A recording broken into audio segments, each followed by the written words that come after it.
From Cincinnati, Ohio, in Great American Ballpark, the Red Sox wrap up what has been a highly successful road trip. They can sweep the Reds and make it 6 in a row, heading back to Fenway for the final week of the regular season. Hi, everybody. Another very hot day here in Cincinnati. Great to have you with us. I'm Dave O'Brien. Delighted to be joined by Johnny Gomes, who played for both of these franchises. Jemai Webster joining us as well. This is a big day, Johnny, for one Doug Fister, because he's trying to work his way into the postseason rotation. He had a string of outstanding starts. The last two, he's been knocked out pretty early, so this is big for him. Yeah, you saw Erod toe the rubber yesterday and do what he did, so he's going to go on coattails with that. And I think the formula to beat the Reds is simple. It's keep them in the ballpark. Obviously, the power numbers are going to come with the RBIs, but it doesn't seem like they can string together a lot of hits, being young and inexperienced. Keep them in the ballpark. They should be in good shape. Well, give a look at the last couple of times that he has faced the Cincinnati Reds. A 2-0 record, in fact, over 3 starts, a 1.35 ERA. It's been a little while since he faced them, so these are going to be a lot of new faces and a lot of sluggers for Cincinnati, as you mentioned. Yeah, I think that's what it is. I think the only common thread with the Reds is going to be Joey Votto throughout all those starts, obviously with the revolving door of a lot of ball players coming through Cincinnati. So with that being said, it's kind of, one-on-one, all 4 at-bats are going to be different. Doug, if his sinker is on, it's going to be down. That's a tough pitch to hit out of the ballpark. It's a Great American Small Park, like they call it. Yeah. So if they keep the ball down, he'll be in good shape. We shall see what happens today. The Red Sox are finishing up what has been perhaps their finest road trip all season long, 7-1, and doing it at the perfect time and keeping the Yankees at bay. Game 3 coming up from Cincinnati.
Toyota.com. Dunkin' Donuts, America runs on Dunkin'. Lexus and the Lexus Strikes Out Hunger program. Plainridge Park Casino. Don't miss the Choose Your Ride giveaway Saturdays in September. The all-new Amstel X Light. Grab the 90-cal 2-carb great-tasting light beer. And by Southwest. Yes to low fares with nothing to hide. That's transparency. Another hot, sunny day here in Cincinnati. Down on the field, Jemai Webster with details of history made here yesterday. Jemai. It's been the highlight of the trip so far, OB, as history was made, as you mentioned, when John Farrell's son Luke entered to pitch in the 9th. It was the first time in Major League history that a pitcher appeared against a team managed by his father. He pitched a scoreless 9th, but the results aside, this was a personal moment between father and son, a special moment that we all were able to witness. It was somewhat surreal, very proud. You're standing there looking through a netting in the dugout, and you think you're, maybe watching them throw back in Little League to high school to, so many of the different stages. But to see it happen on a Major League mound, a special day, a special inning, and like I said, extremely, extremely proud of him. I think that's the first time we've been on the same field together. So, you want to do well for your team, obviously, but with your dad right there, you want to do a little bit better, I guess. And after, a little hat tip or whatever, but of course, he's locked into the game, locked in every pitch, and I'm sure a little more so with the fact that I was out there. Luke says afterwards he got a bunch of texts from family and friends who weren't able to be here but were watching. He and his dad, they were able to enjoy dinner last night. It's back to baseball now. Question is, can Doug Fister feast on the Reds lineup? 2-0 in his career with a 1.35 ERA. That's Ohio, that's Kentucky. We got baseball, the series finale coming up on NESN.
Website for deals, buyatoyota.com. Amica Insurance, great service, great coverage, and a great price. Franklin Sports, the official batting glove of Major League Baseball. And by Subaru of New England, supplying all-wheel drive vehicles with a passion for fall activities. Fall has not come here to Ohio. It really feels like the middle of summer. Red Sox going for a 3-game sweep of the Cincinnati Reds. Temperatures expected to be up around 90 degrees today, so a lot of tanning being done. We don't expect quite as large a crowd today as yesterday when a lot of the fans hung in to see Bronson Arroyo, the former Red Sox and Cincinnati Red, perform on his guitar, and did a great job in the post-game concert. We're going to have Bronson with us in the 4th inning to talk about his career, which has just come to an end, and about his potential musical career as well. Yeah, that door is definitely open. I was one of the fans watching him rock and roll, and boy, can he play. Boy, can he sing. He's pretty cool to watch, well-talented guy. Here's a view of the concert, and then they had the fireworks afterwards. So it was a big day here at the ballpark at Great American, and very, very entertaining. Looks very much at home there behind that microphone. Yeah, he does. He's comfortable up there, and I've heard him multiple times, and very, very talented, like I said. Here's a look at the Red Sox lineup now. It's brought to you by Toyota's website for deals, buyatoyota.com. Xander Bogaerts will lead it off. Dustin Pedroia is playing today at second base. Benintendi in left. Mookie Betts returns after missing yesterday's game with the foot injury. Moreland coming off of big days at first base with Devers at third. Jackie Bradley in center. Sandy Leon doing the catching. And Doug Fister is the pitcher. Facing the young right-hander Jackson Stevens. He's 2-0, a 480 earned run average. He's 23 years old and the 3rd consecutive rookie that the Reds are throwing at the Red Sox. Yeah, absolutely. We can take a look at the Reds defense right here. This might be their opening day lineup. Suarez at third, Cozart shortstop, Scooter Gennett second base, and the Joey Votto machine at first. Left is Duvall, was the speedy Billy Hamilton, and Schebler holding down right field. The rookie on the mound, Stevens, throwing to Tucker Barnhart. Here are the umps, brought to you by Toyota's website for deals, buyatoyota.com. Mark Wegner has the plate. Ben May, Pat Hoberg, and the veteran Joe West on the bases. We're available. This telecast can be heard in Spanish by selecting the SAP button on your TV remote. SAP presented by Toyota. Visit compra2toyota.com to see Toyota deals not seen on TV. And as mentioned, it's beautiful. It's 86 degrees, clear. The humidity at 43%, just a bit of a breeze in from center at 4 miles per hour, but that sun could be tough today on the fielders. Yeah, we were mentioning it yesterday. Probably the toughest left field sun in the game. Dark sunglasses, hat low, battle for your life out there. Red Sox trying to rip off 6 consecutive on this outstanding trip. This 7-1 so far on the trip to reach 90 wins as of yesterday, 90 and 64. And Xander Bogaerts about to start it against Stevens, the right-hander. First 2 games of the series, got on first at bat, single first game, double second game. He takes a strike and we are underway.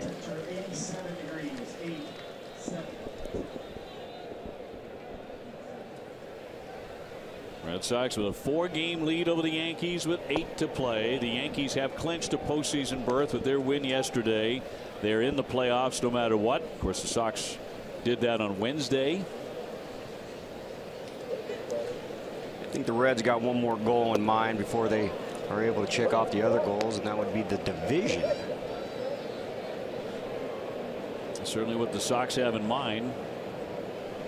The magic number to clinch the American League East is 5. And a strike.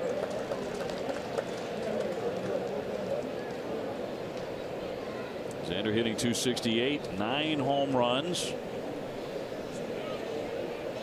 Cracked his 30th double yesterday, and he fouls this one off. You know, I was thinking the other day with these 2 teams in the history that has been done, both to me have a real unique piece of World Series history. The 1990 Reds that won the World Series, they won it by going wire to wire. And what that means is obviously winning opening day. Swinging bunt is going to roll and stick to that line, and it's going to roll foul. Almost halfway up that line, yeah.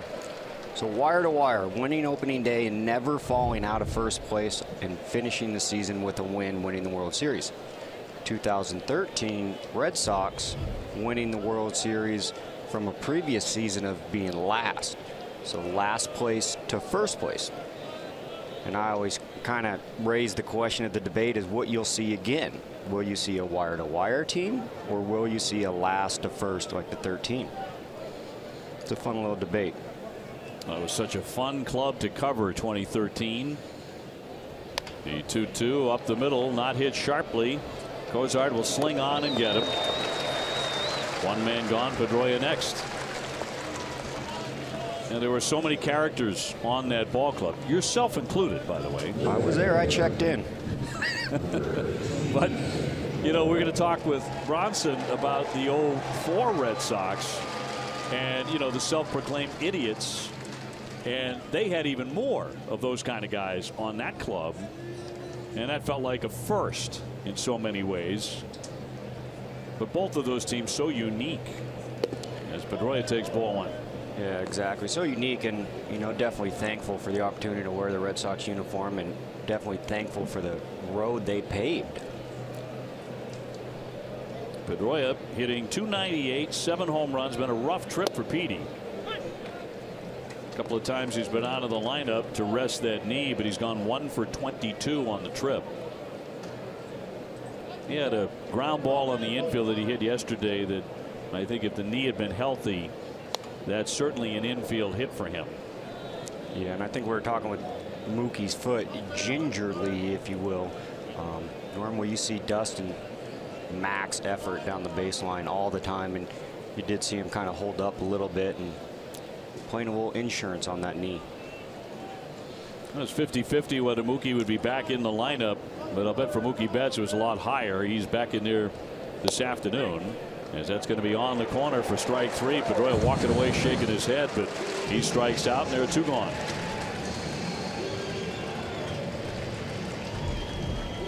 There's a well-located pitch right here, almost as the same spot as pitch 2, and really pounding the zone right there. Heaters, 94 miles an hour right there, caught a lot of the plate. Another nice hand for the hometown kid, Andrew Benintendi, 279, 19 homers. And knocking on the door of 90 RBIs. with a week of baseball still to play. 1 for 7 with an RBI in the series. Showcased that defense too. Battled the sun with that diving catch and also got himself a little assist in the outfield. He thought about it. He let it go. Stevens, an unlikely choice to make it to the big leagues. He was an 18th round draft pick in 2012. Spent 3 years in A-ball in their system. Good for him. It's a long road. Mookie on deck. After missing 1 game. Here's the 3-0 to Benintendi.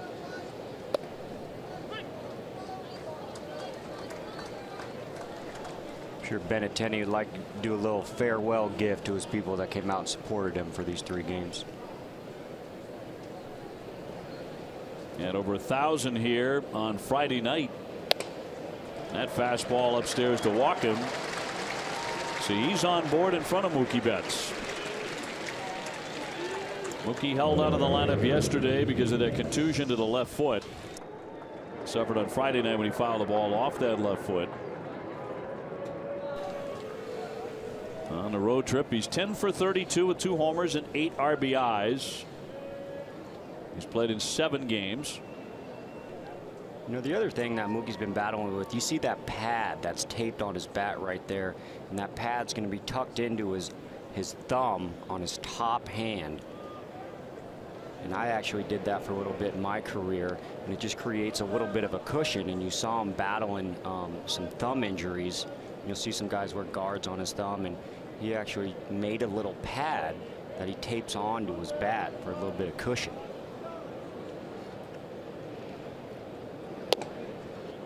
Betts with 23 homers, 96 runs batted in. I bet some fans are wondering, does he do that himself or does someone do it for him? Yeah, that's yourself. Yeah, you got to be the craftsman, if you will, and it takes time. You know, that one looks like it's been on there a while, but you can take it off and try it again. More padding, less padding, and it just takes away the vibration when you do get it down on your handle or off the end when your thumb's barking.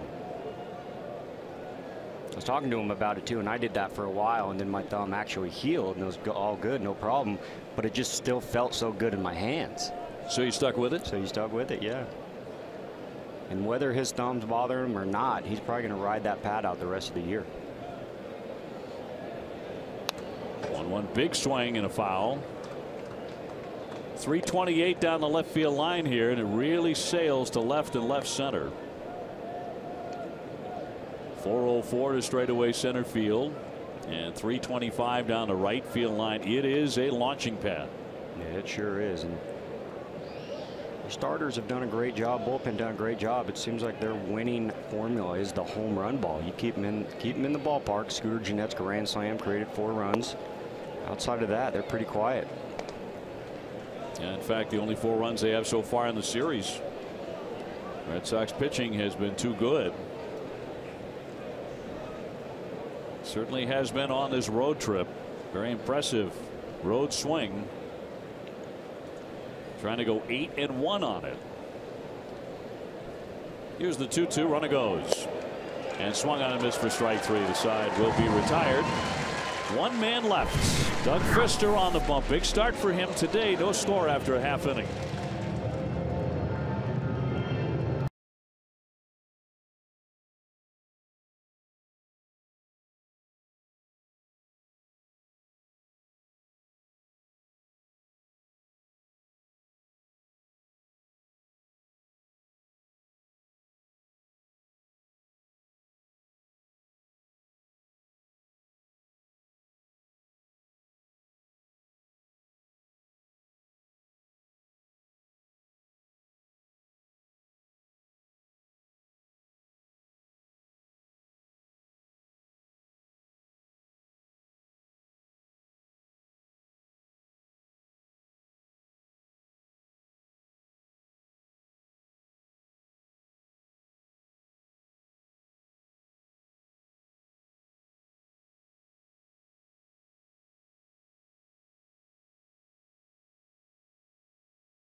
First inning, no score. Here's the lineup brought to you by New England Chevy dealers. The speedy Billy Hamilton will lead it off. Cozart at short. Joey Votto at first. Jeanette is at second. Suarez the third baseman. Schebler in right. Duvall in left. Barnhart does the catching. And Stevens is the pitcher, number 9 hitter. Against the Red Sox starter presented by New England Audi dealers, Doug Fister. 5-8 of 4.86 ERA. Yeah, big start for Doug. Same with Erod last night, pounding the zone, doing a good job coming off the mound in the 8th inning. I'm sure Doug would like to mirror that performance. Eduardo was just outstanding yesterday. I thought his best start of the season for the Red Sox. He picked up the win, 7 2/3. That's a quick exit for Hamilton as he is caught looking. Behind Doug, the Red Sox defense brought to you by Southwest. Devers, of course, at the hot corner. Bogart, shortstop. Dustin Pedroia back in there with all 4 of those gold gloves. Mitch Moreland at first. Benintendi, hometown boy, in left. JBJ in center. And Mookie's also got a little bit of gold. Doug Fister on the mound throwing to Sandy Leone today. Cozart the batter. I think Mookie's going to add to that gold on the shelf after the coming week is over. Yeah, and we ran into Lindor with a platinum glove. I'm sure you can argue. Yes, lined up the middle, base hit. Cozart is on. Came in a 300 hitter with 23 home runs. He's going to be a free agent after the season. He will have some suitors. Yeah, I'm sure he's going to be in the market for some more acreage for that donkey that we had. I'm sure he'll be able to purchase some land with the new contract that he's going to get. Donkey will be right at home. Sends up Joey Votto, 316, 35 homers. He's driven in 96 runs. Another outstanding year for Votto, which is par for the course. Fister allowing an early single. Doug gets a lot of double plays when he's right. Fister looked close to locking up a place in the Sox playoff rotation, but his last 2 starts have put up a bit of a caution flag. He had that run of 4 consecutive 7-inning starts that ended with a loss to Oakland. He was only on the hill for 4 innings, gave up 6 runs. Last time out, he went only 2 innings, gave up 5 runs, and the Red Sox would rally to win in that game. They won in 11 to get him off the hook. But trying to right his ship here today. Yeah, he sure is. Off to a great start. 8 pitches, 7 strikes.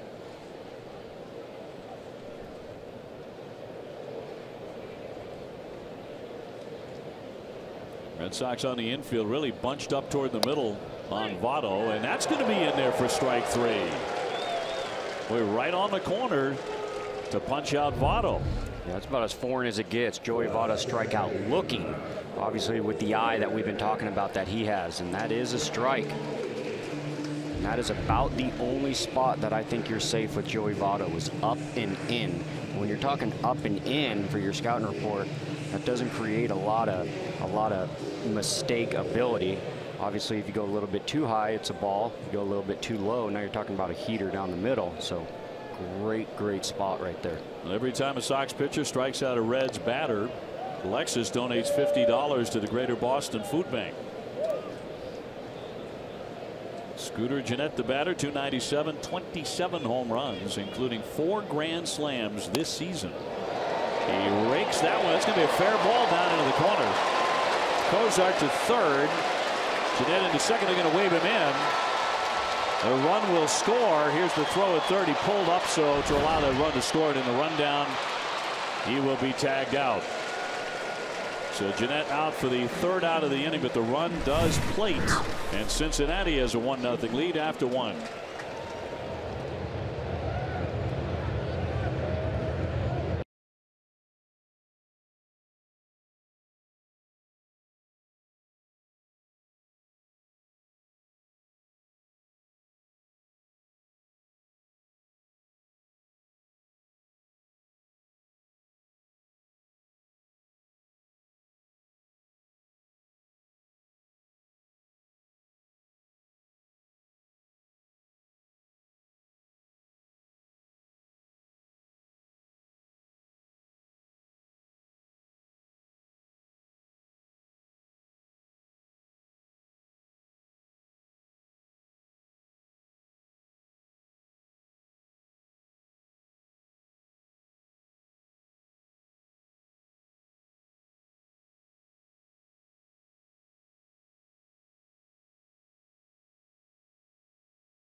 Yeah, Scooter Gennett right there. They've scored 5 runs as of right now, 4 coming off the grand slam, and this down the line right here for a double. And it's a unique feel right there. You see that extra kick right there because that fence doesn't go to a 90-degree angle. It's kind of a curve, almost like a hockey rink, where it'll just hug the wall all the way around versus just kick off.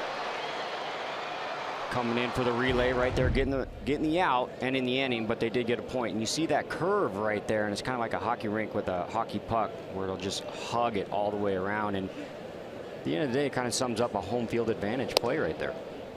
And Mookie had a little trouble with it. Yeah, it can be troubling. In left field too, same way. It's not a 90-degree angle, kind of just, it's a curve. Moreland the batter. Here's the 1-0. Vince coming off a big day, 3-run homer and a base hit yesterday, reaching 20 home runs for the 4th time in his career, battling his way out of an 0 for 19. Did it with authority too, as he fouls that one back. When you were slumping like that, 0 for 19, 0 for 20, and you hit a bomb, you had to feel yourself like, okay, I am out of it. It is over. You know, I always talk about that when being in a slump. Obviously, a slump's probably going to kick off at about 10, 0 for 10, and then, you know, you grab an 0 for, that's a 0 for 14, another 0 for, that's 0 for 18, and it starts to add up quick. But at the end of the day, like I always talk about, you're always 1 hit away. And I think this is the only sport where you can say that. I mean, imagine missing 12 free throws and you make 1. You're not out. Missing 12 3-pointers, you make 1.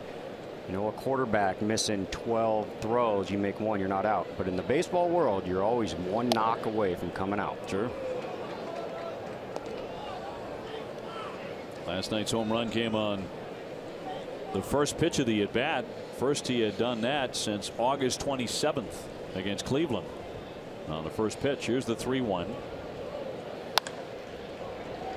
Diving stab. Suarez from a knee throws. He made a heck of an effort and he got him. See if the Red Sox challenge the play or not. Does not appear they will, and he is out at first base. Been there too, man. Got a homer, and he also got that knock down the line, coming in, works himself to a nice hitter's count, 3-1, puts great wood on it, and the man makes a diving play, throwing for the knees. Running down the line saying, I just cannot afford that. Need all my hits. Really fine defensive play. 1 man out, and Devers will be the batter. Rafael at .298, 9 homers. Had a nice trip with the bat, actually. And 6 RBIs and a home run. Stings that one. And it's Votto with the stab to the pitcher for the out. Boy, back to back by the men on the corners. Yeah, they brought their gloves today. 2 great defensive plays from both the corners. But again, on the offensive side, man, they're making loud outs. You're okay with that, loud outs.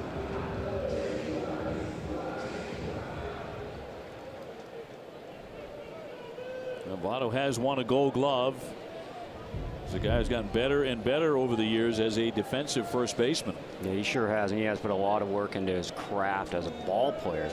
And one thing I don't think gets talked much about with him, nor some of the other guys, is he's played every single game this year, and is a goal for him. To me, I think that's so professional when a goal of yours is to play every single game. And where it stands right now, it's Joey Votto and the shortstop for Kansas City are the only 2 people in baseball that have logged in every single game. And this is it right here, getting dirty early. Good stop, setting his feet, flip. Jackie with a high pop down the left field line. Duvall near the stands in fair territory. He's got it. And it's a fast inning. Red Sox retired in order.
second inning.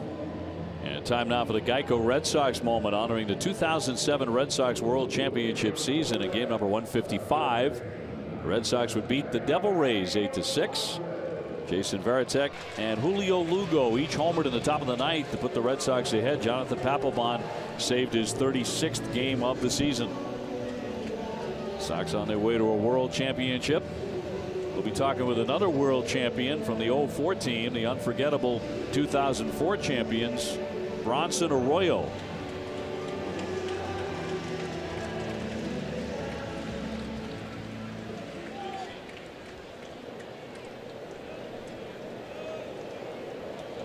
So Suarez to lead things off. How about Benintendi there in between innings, tossing with the kid? Yeah, that's pretty cool. Every ballpark's unique, and this ballpark, you warm up with the ball attendant down the line. But if I was a young kid, man, you talk about the best job in Cincinnati. You get to be on a big league ball field. You get to play catch with a major league left fielder and the hometown boy. That's pretty cool memories for that kid right there, and he's hanging in there. Sure is. That's going to be in there for strike three to sit down Suarez. Third strikeout already for Pfister, who can really ring him up. He sure can. He is pounding the zone. 13 pitches, 12 strikes. All the strikeouts have been looking. That's beautiful right there, right on the black. Sox fans, for the final home games, you can bring the whole family to Fenway with a family 4-pack. You get 4 tickets, 4 Fenway Franks, 4 fountain sodas, courtesy of Aramark. Go to redsox.com/family 4-packs to get this great deal right now. Schebler taking his time getting in after a quick out of Suarez. And every ball team does, you know, you have a plan for yourself, and then you have a team plan depending on who you're facing. Ground ball, that's fair. Stabbed by Marlin. He'll take it to the bag, and a fast 2 outs. In his last outing, Doug was, you know, kind of hit with that walk bug. Pretty foreign for Doug, but as it looks right now, it looks like the Reds are making him earn it, seeing if he was going to go with those walks again.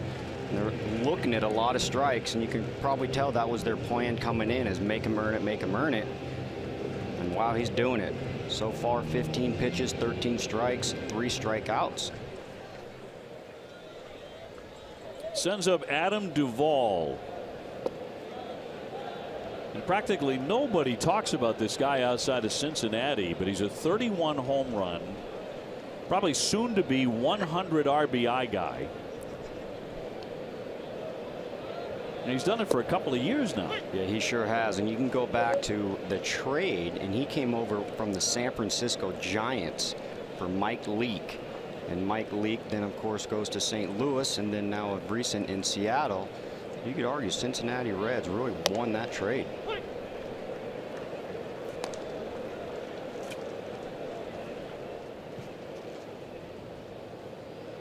Well, among outfielders over the last 2 seasons, he leads the National League. He's 4th in the majors with 200 RBIs. Mookie Betts has 209, and that's in there for strike 3. How about this? 4 Ks in 2 innings for Pfister, all of them caught looking.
Push for the AL East is with MLB.com at bat. It's the #1 app for live baseball. You can enjoy game day, live game video, and more.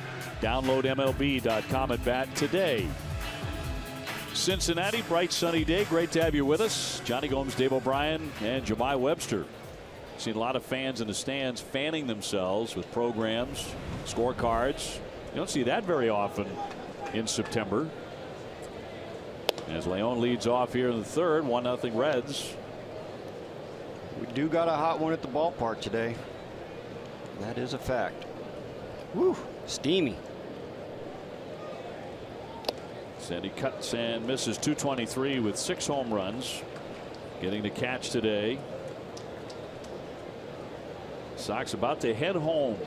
It has been a long trip. And a very successful one. And the Cincinnati Reds getting ready to jump a plane and get on the road. And I always thought it was pretty cool to finish your season at home. The 2-1. Down the right field line into the corner and a foul ball. Nice catch. That is a nice catch. A barehanded catch. Of course he's a Sox fan. We have encountered a lot of them here in Cincinnati, and they have been loud throughout the series. Red Sox taking the first 2 games.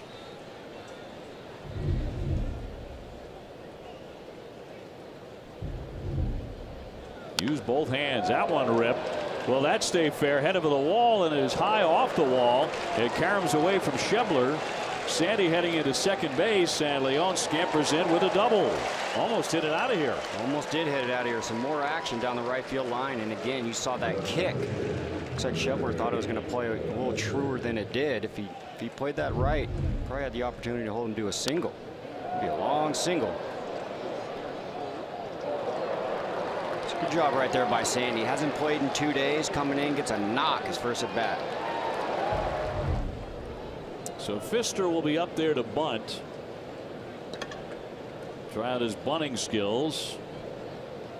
Bogart's on deck trying to get this man down to third base. 1-0 Cincinnati. He's not bunting, he's fouling that one away. Third baseman Suarez was in expecting a bunt. Yeah, as of late, obviously Sox being the American League ball club, we saw a bunt with 2 outs yesterday, and then now this might be the bunt situation he's swinging away. Yeah. We're gonna have to get a little tighter scouting report for these awesome pitchers when they get bats in their hands. Now Suarez still in at third.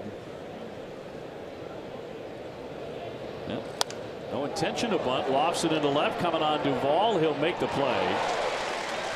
And back to second, Leon. I am surprised he's not bunting there. Well, tonight at 5:30, an all-new episode of the Ultimate Red Sox Show presented by AAA. We'll recap the last road trip of the season. Plus, we have plays of the week tonight at 5:30 right here on NESN. So 1 man gone. Xander will try and pick up this RBI if he can get it. It'll be his 58th. Yeah, I think I'm just as surprised as anyone. I don't know, maybe Doug's feeling a little hitterish today, but you are down a run. Yeah. Getting him over to third, having 2 cracks, one at a sac fly or a ground ball opportunity to score him, and where it stands right now, you got still 2 opportunities, but you have to get a hit. Takes away the sac fly option. I'm with you. We'll see how it plays out. Pedroia on deck.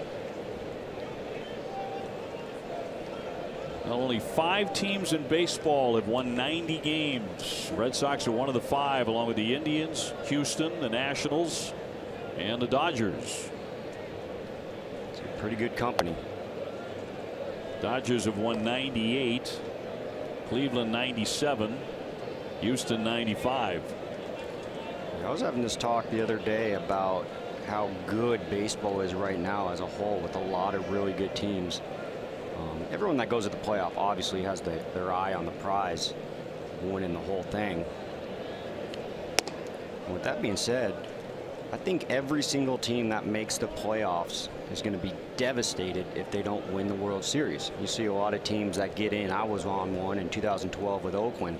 We won our division, got knocked out first round of playoffs, but called the season a success.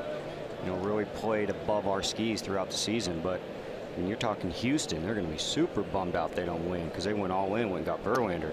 You're talking LA, went and got Darvish. A lot of these teams are pushing all their chips in, and only one ball club is going to go away with the win. Yeah, the national team, I think, joins that conversation too. They would be devastated. They've won 93 games. They have a 20-game lead. They have been sailing for a while now. They've long since locked up their division.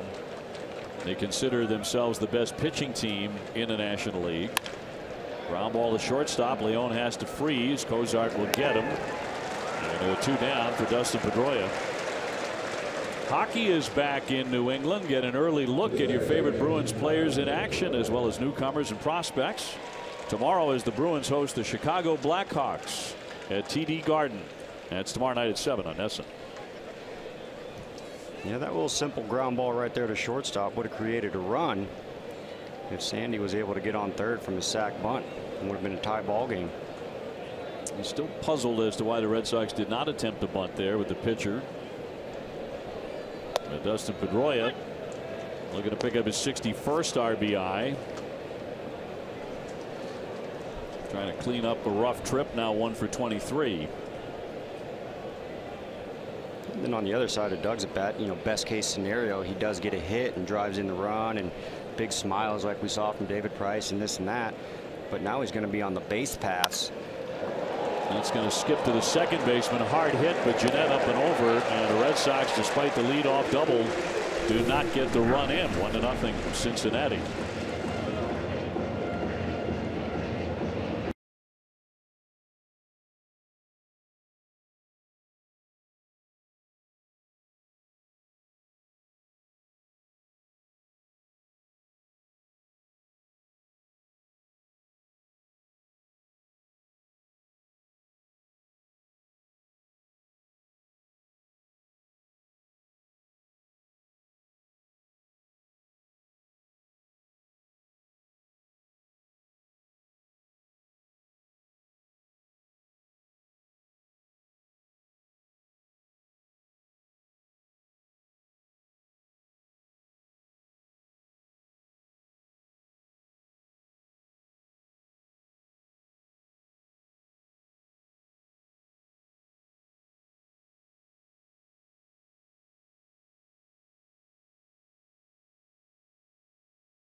On and off the field. Sleep like the pros from Maximum Recovery. Build your performance sleep system at bedgear.com today. Sleep fuels everything. Now Doug Fister down 1-0. Still trying to figure out why he wasn't bunting after the leadoff double by Leon. What would your best guess be other than he was hitterish? Yeah, I really don't have one. I think it as the situation stands right there, you're down on the road.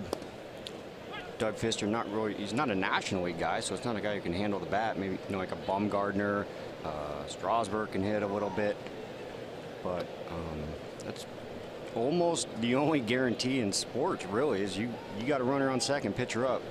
You're bunting. Absolutely. Barnhart, 273, 6 home runs, spins away from one high and tight. She gets crowded, but Fister on the hill already has 4 strikeouts. And all of them looking. Hamilton, Votto, Suarez, and Duvall all admiring the pitch. There's the other side of it, too, with the bunt. Best case scenario, gets a hit right there. Like I was saying, he's going to be on the bases. I mean, he's going to be out there in that pounding heat. Maybe has to score from first or something. Sometimes you just do the token bunt because you don't want your pitcher on the bases. You want him in the dugout in some shade. 2-2, and another one caught looking as he drills in strike 3. He's already rung up 5. That's his 5th punch out right there. All looking. Man, that just shows the movement. That started off right at his chest and his letters and dragged all the way back. We're talking about Doug Fister's sinker is moving. He's in great shape. Thursday is Gym Bag giveaway night at Fenway. The first 12,000 fans in attendance receive a Sox Gym Bag presented by CarMax. For tickets and more info, go to redsox.com/promos. Stevens 1 for 3 at the plate this season, but quickly in an 0-2 hole. Fister's just getting it and throwing it like a man in a rocking chair here, and just missed. Working fast, working with strikes, ahead the count. He hasn't thrown 2 balls to a hitter yet. 2-2. And there it is. Yes, did not get that call. No. From Mark Wegner.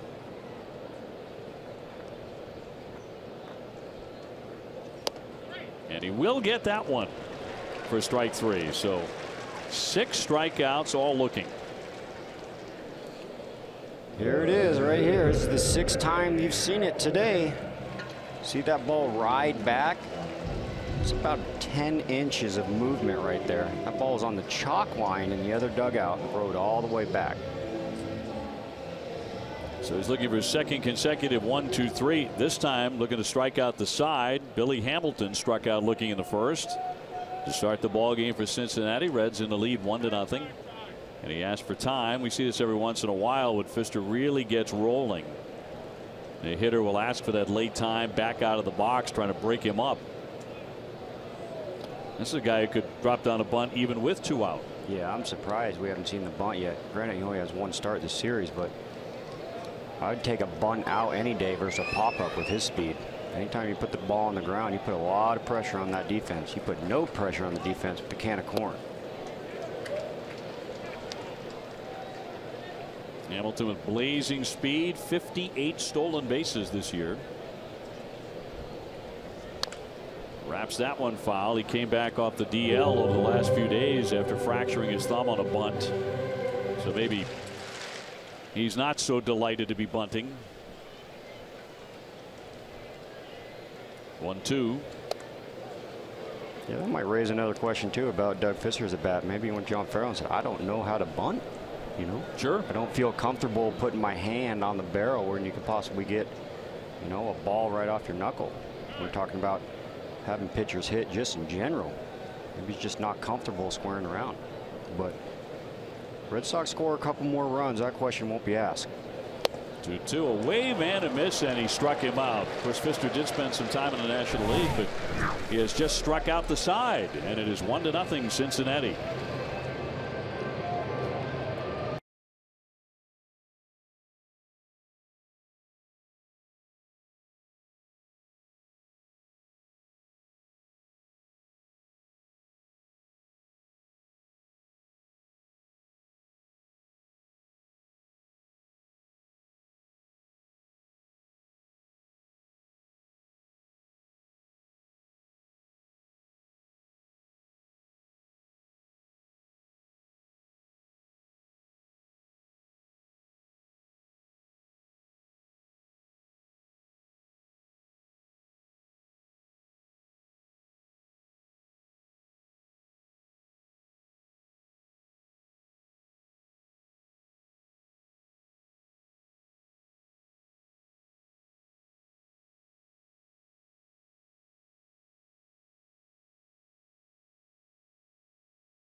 The Reds have a 1-0 lead, and delighted to have with us former Red Sox, former Cincinnati Red, Bronson Arroyo, the man behind the microphone and the guitar last night after the ball game. But you remember him with a big leg kick, the man on the mound. And first of all, Bronson, thanks for being with us, showing up in uniform nonetheless. Yeah. I'm still down there. I've been traveling with the team the whole year, which is kind of odd for a guy on the disabled list for 3 months, but it's been fun.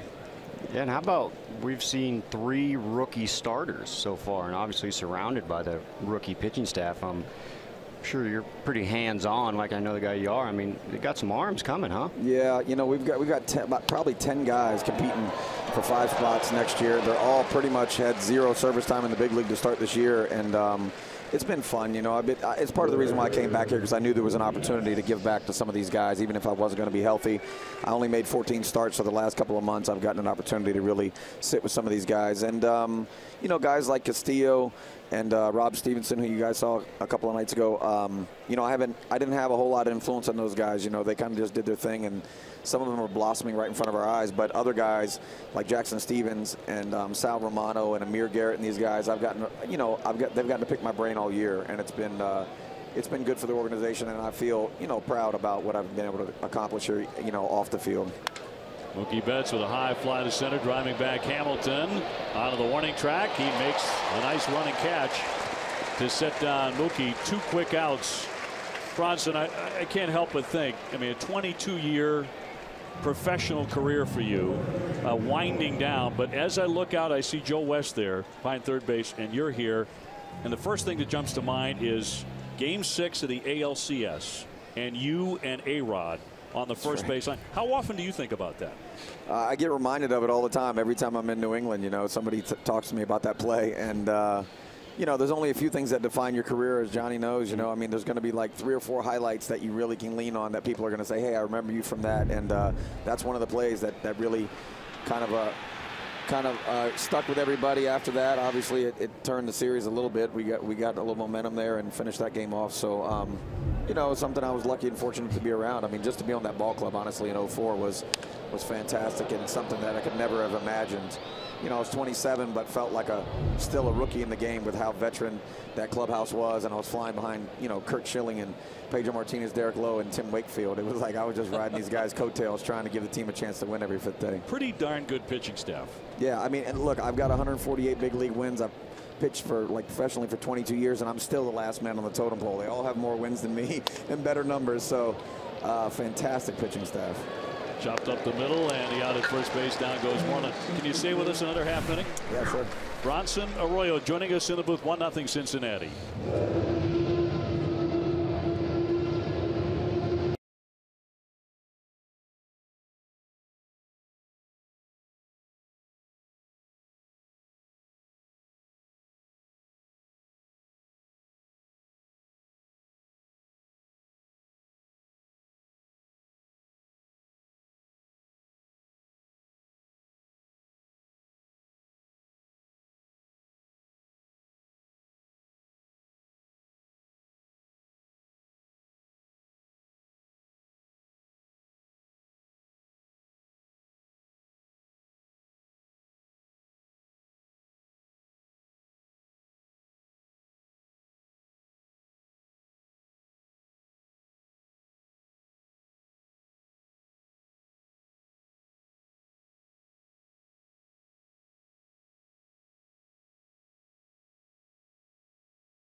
Bronson Arroyo with us in the booth. Of course, pitched for both of these franchises.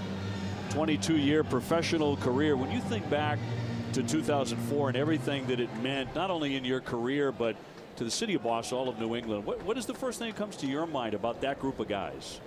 Well, the first thing that comes to mind just about the whole region is the fact that after we won it, nobody ever came up to me and said, you know, congratulations, you won the World Series. They would say thank you for my grandfather that just passed away. Thank you for my family, you know. And people going to the one story I always tell is that the cemeteries were full the next day with people reading the newspaper articles to the tombstones. You just don't hear that in any other town. How true. And people ask me all the time, is Boston really that much different? And it is. It just the passion for the game there is fantastic. And the one thing that I'll always cherish about it is that every time you walked into that ballpark, you know, I'd sit up in the weight room there after they built the weight room up after 04, and you'd watch the people come into the stadium, and it was like they were coming to see the Beatles reunite. It was like you could tell they were walking into a ballpark like, I'm about to see something I've never seen before, and it just made it fun to be there every day and to feel like you're in a playoff atmosphere every night. Still so many magical memories come back, and such a unique group of guys. And you know, Johnny was on the 13 team. They had the same thing going, a kind of a magical mojo that the 04 club did. I don't know if that's what it takes to win a championship, but both of your teams had that in spades, I thought. Absolutely. I think it's a mixture of a couple of things. One is you've got to have the talent. I mean, that's the bottom line. If you don't have the players, none of this stuff happens. But if you have players and you have good clubhouse guys with characters, you know, when you have the Ryan Dempsters of the world, the Johnny Gomes, you know, the Kevin Millars, the Paul Baccos, these are the guys that make these locker rooms go. And when you get that whole thing going, when you have David Ortiz and you got Manny Ramirez and you've got guys, you know, on that team, we had a lunatic team, man. Derek Lowe. I mean, we had so many different characters. You came to the park every day and there was like a carnival inside the locker room, but then we'd go out on the field and you knew that teams feared you because you had a good ball club. Lunatics in a lot of different ways too, right? Absolutely. Totally different guys. I mean, Pedro's bringing in the smallest man in the world, and I mean, it was like a carnival half the time, but it made it fun to come to the ballpark. That's pretty cool. And about you, I've always been curious too. I don't think I've ever asked you, talking about your windup, that unique leg kick. Can you bring us to I mean, how did that start? That started, you know, just like a lot of people say now, oh, I've got some kids at the park and they try to emulate you. And that was me as a 7- and 8-year-old kid emulating Dwight Gooden, because I grew up in Florida, and I don't know why, but my parents were Mets fans around 85, 86. And we had one of the very first satellite dishes down there in the Keys, and we'd get the Mets games, and Dwight Gooden was a stud. And he had kind of a high leg kick, and that was just what my young mind morphed out of his windup. And I really didn't know it was that different until I got into minor league ball. We started watching ourselves back on film, and they start critiquing you. And then you get some pitching coaches saying, hey, maybe you don't want to do that. And I tried it, and it just didn't work for me. So I just kept, you know, doing it. I could still stay on balance, and I could still throw strikes, so they left me alone after that. Would you teach it to kids today? Because No, we I don't probably see many of wouldn't. them today. No, I probably wouldn't. I would generally just take kids in general and just say, do what feels comfortable. And if it works, if you can throw strikes, that's the most important thing. And it really doesn't matter what's going on with your body, as long as, you know, you're in a decent balanced position to be able to throw strikes. Because if you weren't in a position to do that, you're gonna be wild and all over the place. So then you could start messing with some guys. Well, you did it for a long time too. I mean, that particular windup as a signature, you did that for as long as anybody. You know, if you go back to your minor league days, that's 2 decades with that high leg kick. Yeah, my body held up really well. I mean, it's disappointing that my shoulder's got some tears in it, and it's really why I'm shutting it down, because the rest of my body feels fantastic. I feel like I could still pitch for a few more years. But, you know, I mean, the power mover really is that rotator cuff, and if that thing is damaged, you're just not going to be able to do it. But, you know, as far as being limber and still having flexibility in my hamstrings and being able to run the bases and stuff, I feel really good. But, you know, we all get expired in this game, as Johnny knows, for one reason or another. There's that human element. I mean, I always do like a fun trivia, and I always run your numbers. I mean, there's that stretch in your career. Votto with a base hit. Cozart holding up, now slow to get into third. There's the throw, and he's out. Mookie Betts gunning him down. I'm not sure exactly why he was holding up like that, but it cost him a base. And Joe West said out at third base after the base hit by Votto. Take another look. Yeah, that's Mookie coming up and firing it right in there. Perfect one hop. Great tag right there. And yeah, Cozart, you rewind it. Cozart, he was really in between. Almost looks like he thought maybe Mitch caught it in his glove. See right here, check, stop. And then he's running gingerly. He's running real slow. There's a gimme. Yeah, he went first to third in the first inning. The old man started to feel a little oxygen like I was yesterday singing. Yeah. Hey, you had a terrific show afterwards, and a great crowd here. A lot of them were hanging in just to see you with the guitar in your other gig. But I mean, you can really play that thing, and you've got a great voice and all of that. How serious are you about this as a new career? Well, not really that serious. I mean, my sweet spot with that is an acoustic guitar in a hotel room with some friends or around a campfire. I mean, that's really what I love to do. I mean, playing on stage, honestly, it's a whole different animal. People don't realize what's going on between what you're hearing, you know, the energy level, having to keep your voice in shape, to be jumping around on the stage. There's a lot that goes into it. I mean, I've watched a lot of Pearl Jam shows, and to see Eddie Vedder sing 32 to 35 songs every night at age 50-something doing what he's doing, it's ridiculous. I did 8 songs last night, and I was more tired than usually if I would have thrown a complete game. No kidding, really? Yeah, absolutely. Wow. I mean, it's depending on what kind of music you're singing. I could have picked songs that were easier. It was obviously a Pearl Jam set list that's very difficult to get through, but I don't look at music as something that I'm going to be doing full time. I like to use it for charity events. I definitely have a good time doing it, you know, in my living room or jamming with the guys kind of in a garage or something. But to really perform it, you got to be in shape all the time. You got to prepare. And I don't know if I want to take it that serious all the time. Sure. Well, you got a really nice message from Eddie Vedder, the great Pearl Jam frontman, before the game yesterday. So that's one musician to another, but he's obviously a huge over-the-top baseball fan as well. Absolutely. And he was a childhood hero of mine. I've loved the music. I love the message in the music. And he also, you know, he's become a friend of mine. And just to meet someone on that high of a level and not be disappointed by him, to actually find someone you said, man, this guy is actually greater than what I thought he was when I was 15 years old. That's tough to do. I've met a lot of people playing this game, musicians and other athletes, and sometimes you're surprised by how human some other people can be. And Eddie still seems like on every level of a stone-cold rock star. Another strikeout there for Pfister. That's number 8. And you can get away with telling Eddie Vedder, hey, I've been listening to your stuff since I was 15. And he won't get offended by that. Right. Absolutely. He's been doing it for a long, long time. Those guys, you know, me and Sean Casey got an opportunity to take him to meet Pete Rose here at a really cool place called the Green Diamond Museum here. It was like a mini Hall of Fame in town. And we talked baseball for the night, and Pete told a bunch of stories. And, you know, I was telling Pete that Eddie Vedder is kind of the Pete Rose of rock and roll. You know, he's been doing it for 25 years, and this guy used to climb the rafters, and like Pete smashing people at home plate, Eddie was a maniac as well. And it was nice for those two guys to get together. Suarez, the batter, runner at first base. Red Sox trail here 1-0. Great visit with Bronson Arroyo, and you remain incredibly popular back in Boston at Fenway. And you've got to have that feeling every time you go back to New England, you're going to be a world champion, but not just any world champion. The first one in 100 years to win. Yeah, I mean, I knew that was one of the greatest things that was ever going to happen to me while it was happening. You know, there was some guys who came to that team after that, like David Wells and Matt Clement, and even Derek Lowe at times during '04. You know, they weren't sure if this was the place for them in a lot of ways. They were like, well, I'll go somewhere else. And then, you know, Derek Lowe used to call me at 11 o'clock in the morning when he was playing for the Dodgers, and he was missing New England. So, you know, it was fantastic, and I really enjoyed '04. We enjoyed the visit. Bronson, terrific. Congratulations on an outstanding career, and a lot more to come from him down the road. 1-0 Cincinnati in front at the end of 4.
First pitch presented by Joseph Abboud, available at Men's Warehouse. TC Jim and Carlos Pena will have highlights from the Yankees Royals game. Red Sox down 1-0 here in the top half of the 5th inning. Devers flirting with a bunt for strike one. He's 0 for 1. He'll be followed by Bradley and then Leon. Red Sox on a 5-game winning streak. They've won 8 out of 9, 13 of the last 16. Good old Bronson Arroyo. Beautiful. Well, he was fun. Great energy.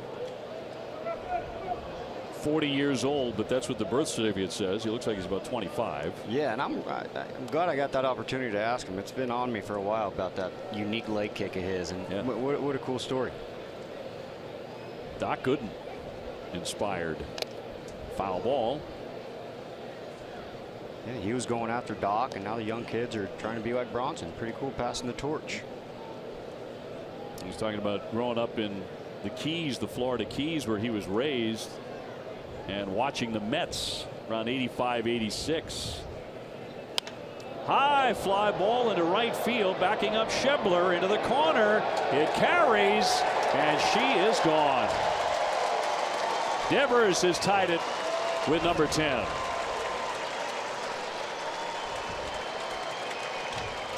Boy, a high blast onto that netting down there in the right field corner. Yeah, Devers taking advantage of the Great American Small Park. Second home run of the series. That at bat right there, kicking it off with a bunt. Tried to do a bunt to beat the shift. Luckily for him and luckily for us, it was foul. Pulls it back and goes down the line for a bomb. Tie the ball game up. So in the first game of the series, we were thinking he may try and advance a runner with a little ground ball to the right side and hits a 3-run homer. Yeah, you see those other 2 pitches on the inner half right there, and he just hangs that curveball. We call that a hanger. Stayed back, put some good wood on it, and it'll carry here. For every Red Sox homer this season, Speedway donates $500 to the Boston Children's Hospital. Stop by your local Speedway, pick up any size fountain soda or Speedy Freeze for just 69 cents. So 1-1 game. Jackie's 0 for 1. He's flying to left. Devers might hit 45 home runs if he played here. Yes. Every day. This ballpark is made for him and his swing. Yeah, in your young career, there is always that one ballpark that sticks out to you. You love going there and you circle it on the schedule, and this being interleague, he's getting it all in right now. Won't be back here for a while. 3-1. Now Red Sox getting their second look at Jackson Stevens. So far only 2 hits, but that one left the ballpark. Sandy Leon almost hit one out. Sandy's on deck. That's going to be ball 4, so Jackie is on, and just the second walk issued by Stevens. Time now for our Xfinity X1 report. Let's go down to Jemai Webster.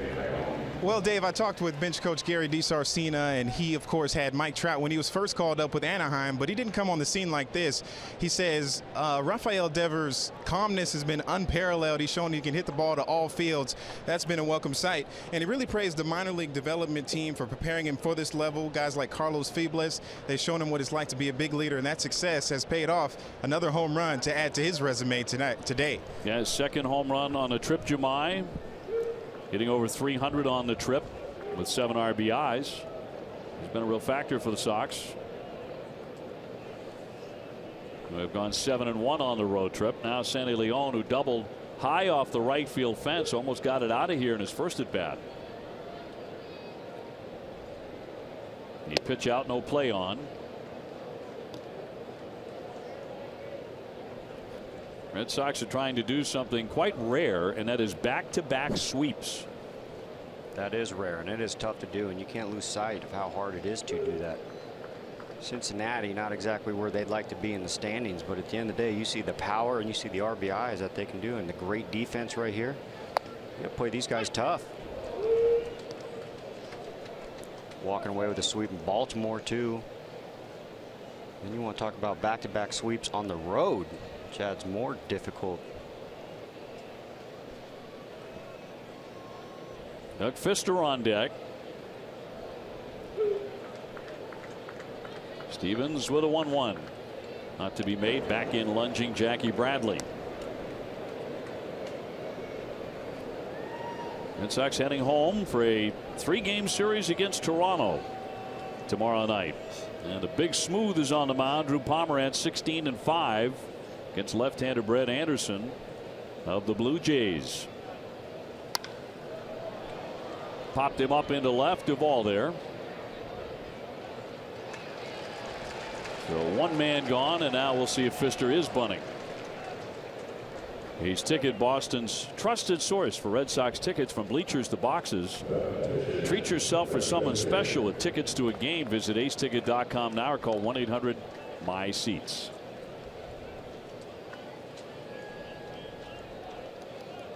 This at bat right here might answer some questions or bring up some more questions. Let's see what Doug decides to do and what John's got in mind.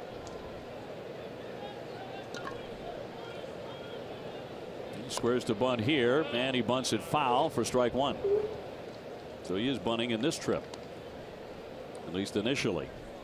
In this situation right here with the runner on first, which will allow the third baseman to charge, and the first baseman Joey Votto is going to have to stay put because he has to hold Jackie on. So in this situation, what you want to do is trying to get a bunt down to the first base side, because third base is going to be crashing as soon as you square around. So you want to try, and they call it bring it with you. You see Joey over there staying because he's got to hold the runner.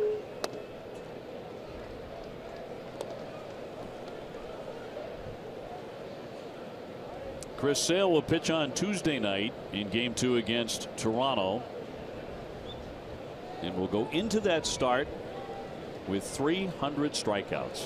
Pretty awesome. Rick Porcello goes on Wednesday night. Fister turning to bunt, and he bunts it foul. And you see the defense right there too, when they can put a play on. Joey Votto's going to crash, third baseman's going to crash, Scooter Gennett, the second baseman, is going to run and be the first baseman. Shortstop is going to run, cover second base, and every once in a while you see someone have a little brain fart and fall asleep, and no one's going to be at third, and that'll allow Jackie to go all the way to third because no one will be home. Run with your head up. Trying to bunt and lines it back. No play at first base. That'll be 2 down. So Fister could not get it done there. And stay tuned after the third out of this half inning for the mid-fifth studio show presented by GMC with TC and Jim. Yeah, here's that attempt. You see it's an off-speed slider coming in, and you see Doug Fister, you call it losing the barrel, and the barrel of your bat when it goes below your top hand. That's how you lose the barrel, and it creates a little slice, and that's where you get the pop-ups. So it'll send up Xander, who's gone 0 for 2 with a couple of ground balls to short. Tied up 1-1. Thanks to the home run by Rafael Devers. Yeah, this is what I'm talking about. You see how the barrel's above his hands, and then watch it contacts. He goes down, swing it down. So when you're doing a drill like that, and the coach is throwing it to you or someone throwing it to you, remind you, don't lose the barrel. Don't lose the barrel. Keep the barrel above your hands. That's in there for a strike on Bogaerts.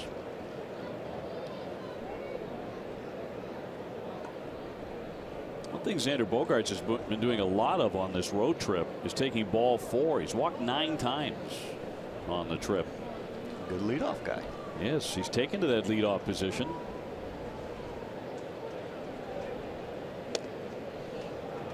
Being very patient. The other interesting thing, you know, you got Bogaerts, who's a silver slugger last year, sitting at 9 home runs, and Devers, who just recently got here, just hit his 10th. No doubt about Xander being off offensively from a year ago, where he hit 21 home runs. Most of his offensive numbers are down considerably. It was only in the last couple of weeks that he admitted, after getting drilled on the hand at Tampa Bay, that really affected his swing for the weeks after that. Didn't talk about it initially. He's gone to 3-1.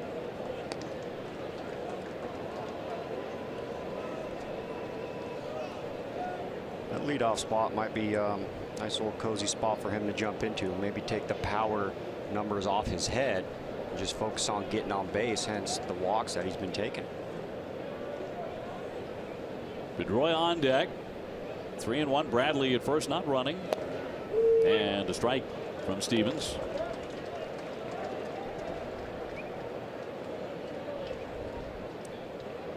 Three-two, 2 outs, runner on first. Action pitch right here. As soon as the pitcher's front leg comes up, you'll see Jackie take off because it's either going to be ball 4, strike 3, or in play.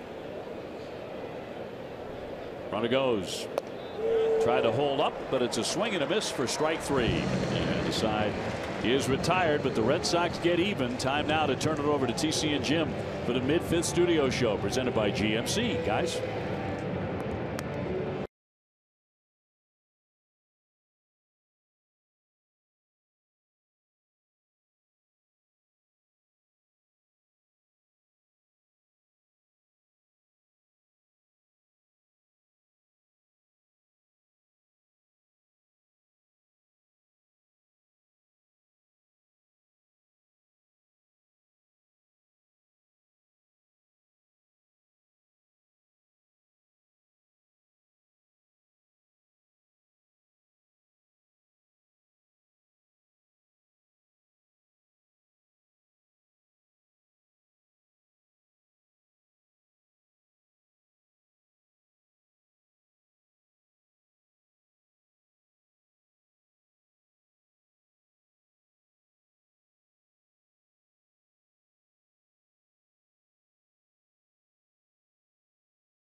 To make it a 1-1 game, here's Fister's pitching line, brought to you by Ace Ticket. Threw for 8 strikeouts and no walks. Yeah, the no walks obviously coming in, seeing him pound the zone. That was definitely on his mind. And the strikeouts are a bonus for Doug Fister. It's more of the ground ball, put it in play guy. So for him to get these strikeouts, he's on point. The season high is 9 against Toronto on September 6th. Here's Schebler with a foul into the mitt. 0 for 1 with a tapper to first base. Yeah, one of the few that put it in play.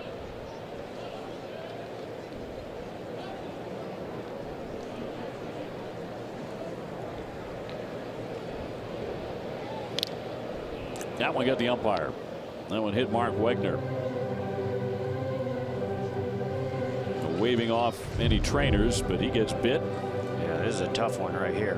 Wham! So that lower bicep right there, that's going to hang with you all game. Sandy Leon taking a little visit. That's just out of respect for the umpire. Allow him to rub some dirt on it. But all you can do, huh? Yep. Go out there with Doug Fister and said, man, you are on today, huh? You feel good? Yeah, I feel good, Sandy.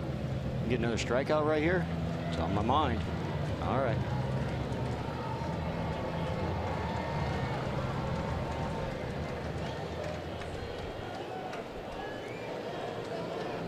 One, 2. He thought about it. 2 balls, 2 strikes. Fister in his only career start here in Cincinnati before today went 7 scoreless against Washington a couple of years ago. In play for Moreland. He'll take it to the base. 1 down in the 5th. Get expert emergency care without leaving Fenway at the Beth Israel Deaconess Medical Center, the first aid station.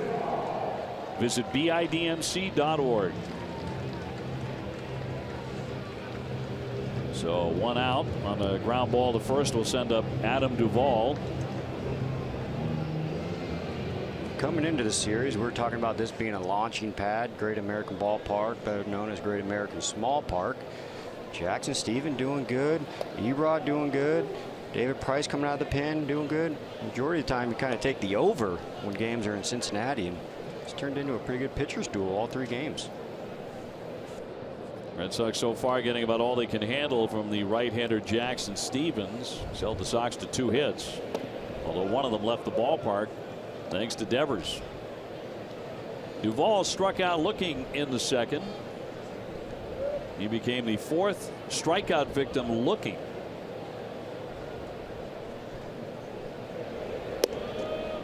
And a breaking ball in there for a strike. Tossing in that curve at 72. Yeah, you talk about feeling good. We can do a 2-0. 2-0 meaning that's kind of the driver's seat for the hitter. To drop in a 2-0 curveball for a strike. He's got it all working. Right on the black. He's been living there all afternoon to this point. Right on the edge of the plate.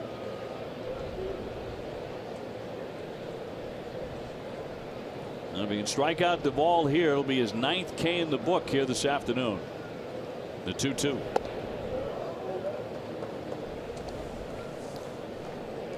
Duvall had that strikeout looking, and here he's sitting at 2 strikes. Both of them have been taked. He hasn't really been able to pull the trigger off, Doug. And Pfister hasn't walked anybody.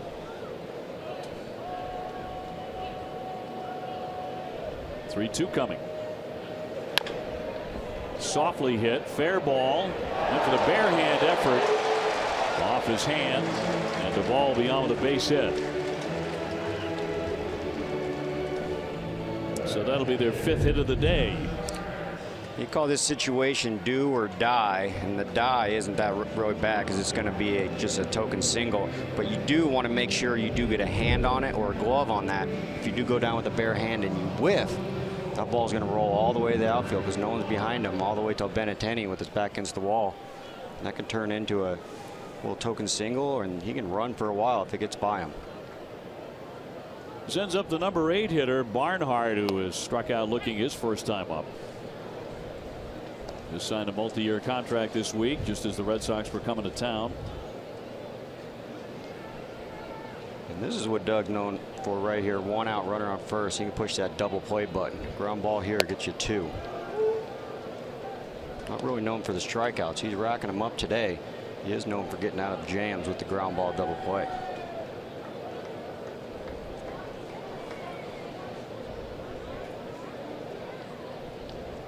Barnhart, a really nice defensive catcher. Pops this one up on the infield. Xander Bogaerts would like to take it. And on the grass, he's there for the 2nd out. Don't miss WB Mason Extra Innings Live right after the game. TC and Jim break it all down. You'll hear from Doug Pfister and John Farrell. Whatever, whenever, wherever, who but WB Mason. You know, you talk about Pfister not being necessarily a big-time strikeout guy, and that is very true. But at one point in his career, he had a start where he struck out 9 consecutive batters. That was against the Royals in 2012. So he can get rolling, and we've seen some of that today. Trying to hold up. That's a swing and a miss by the pitcher Stevens. Yeah, and this should be a token strikeout right here. Pitcher versus pitcher. Should be number 9. If he gets it, he'll get out of the inning. Broken bat looper towards center field. Pedroia out, can't get it. Falls in for a base hit. Here's the throw, and he sailed it inside the Red Sox dugout. That'll send a runner home. That one got away from Jackie Bradley. Duvall will come in to score to make it 2-1.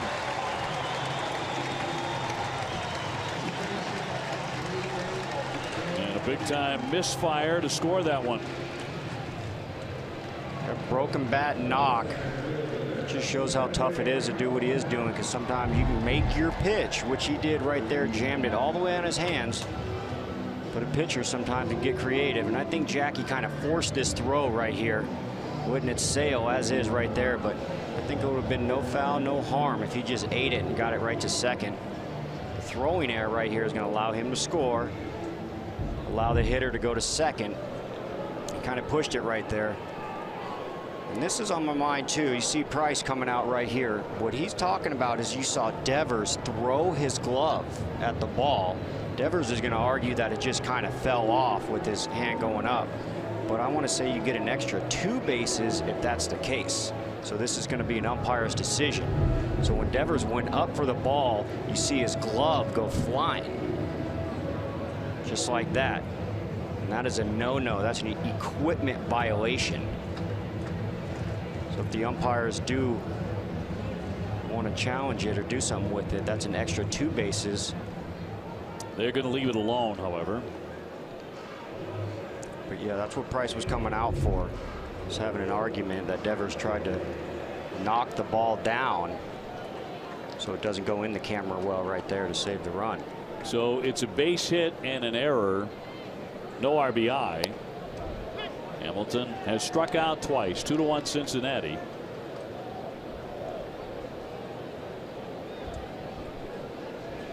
Two hits in the inning off Doug Fister. So he has allowed 6. Stevens getting the hit right there too. You know, it brings up again Doug Fister's first at bat. Well, their pitcher hit. You know, our pitcher can hit too. But in that situation, you have 2 outs. When Doug Fister was up, we had no outs, so you had plenty of opportunity to sacrifice yourself. 0-2 to Hamilton.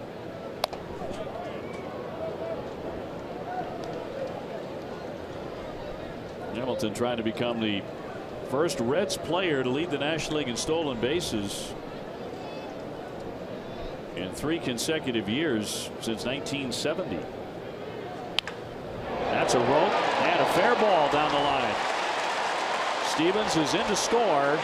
Hamilton a flyer. He's on his way to third. He runs out from underneath the helmet. He's into third base with a triple to score a run. And the Reds lead it 3-1.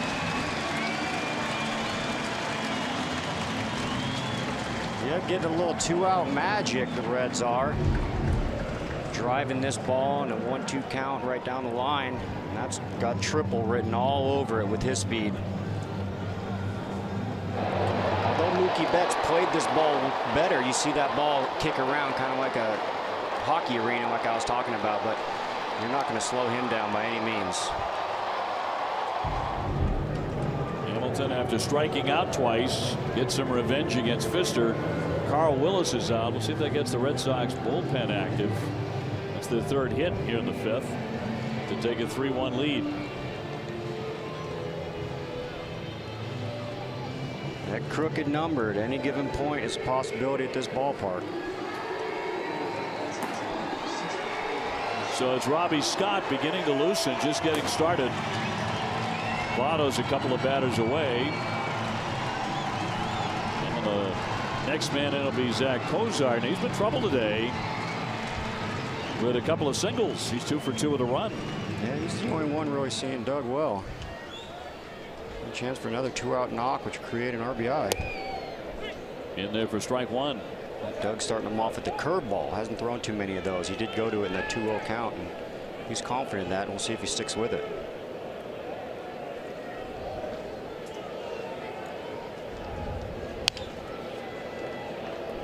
0-2 on Cozart, who came in a 300 hitter with 23 homers, 62 runs batted in. The starting shortstop for the National League in the All-Star game. Already establishing new career highs in runs, homers, and triples.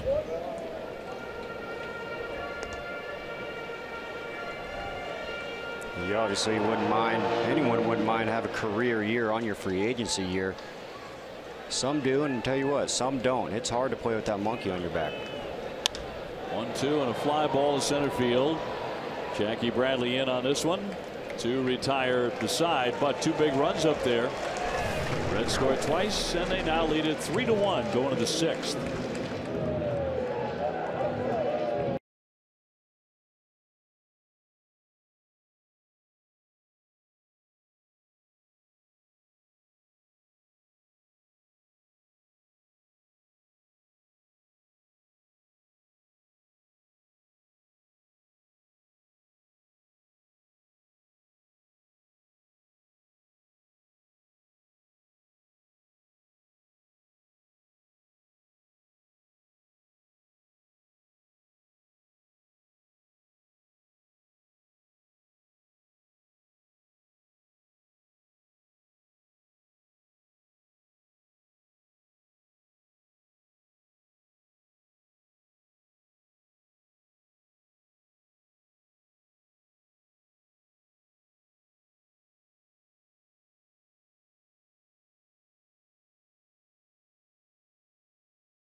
Getting ready to play the top half of the 6th inning in Cincinnati. The Reds lead the Sox here 3-1.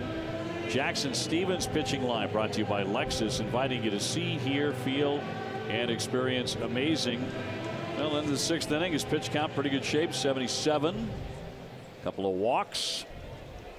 Been fairly impressive. Yeah, he sure has. Only 2 hits. Throwing strikes, also 2 walks. So the Red Sox trying to dig in here against him. 3rd time around. Pedroia, Benintendi, and Betts. The top of the lineup right here is going to have to go through the middle of the lineup. Hopefully we can get all the way to the bottom, flip it over with Doug Fister, and get Bogey back up to the plate.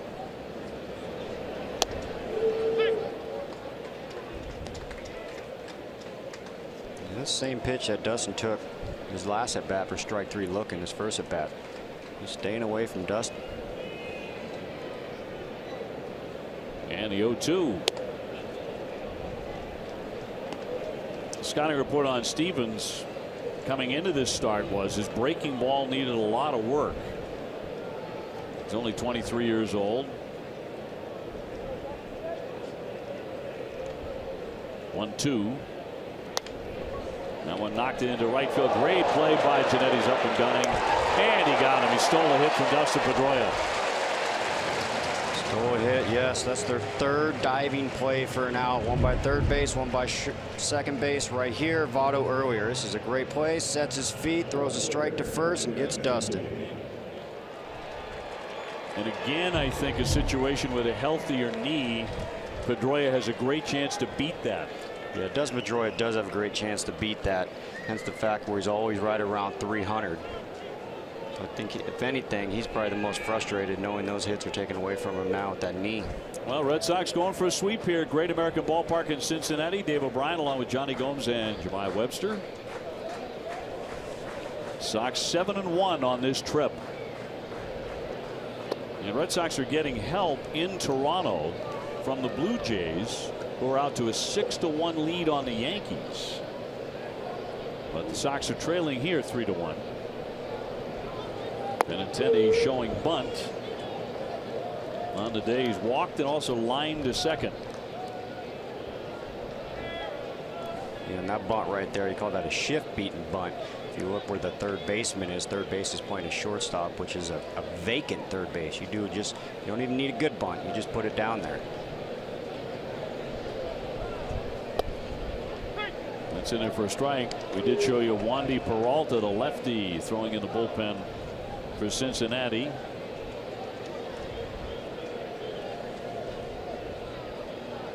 Stevens is 2-0 on the season.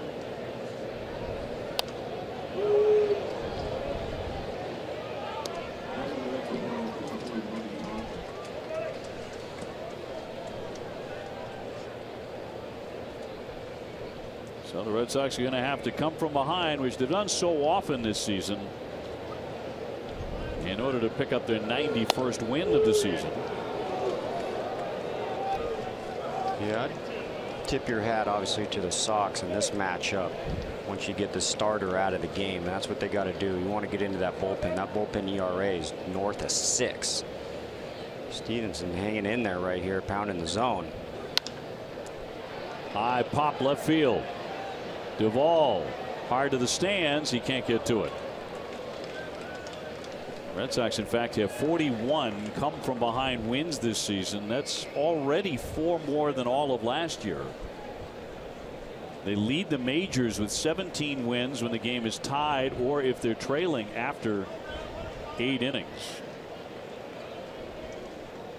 When the game is tied, Red Sox have won 12 times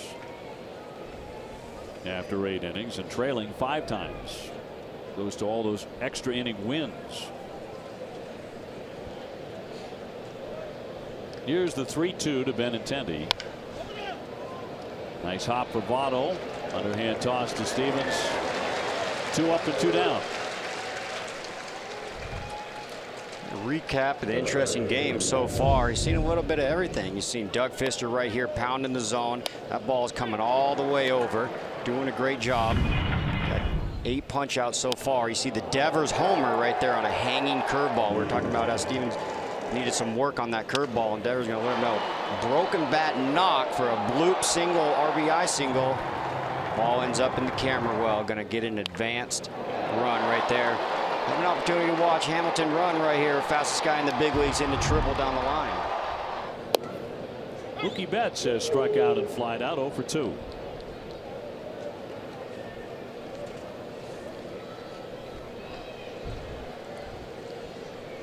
Mookie with 8 RBIs on the trip.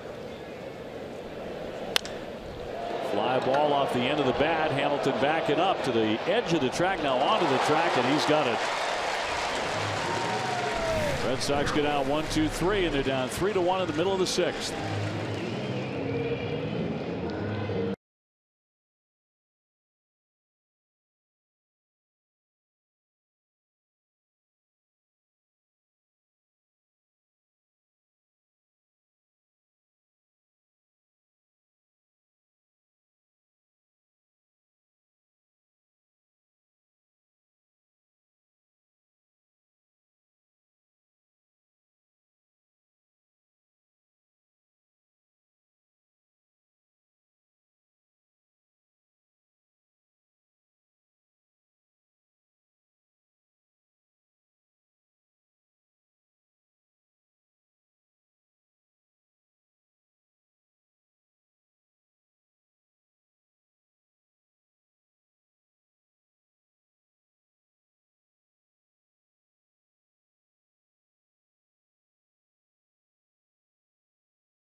His iced coffee is consistently smooth and delicious. The Boston Red Sox run on Duncan.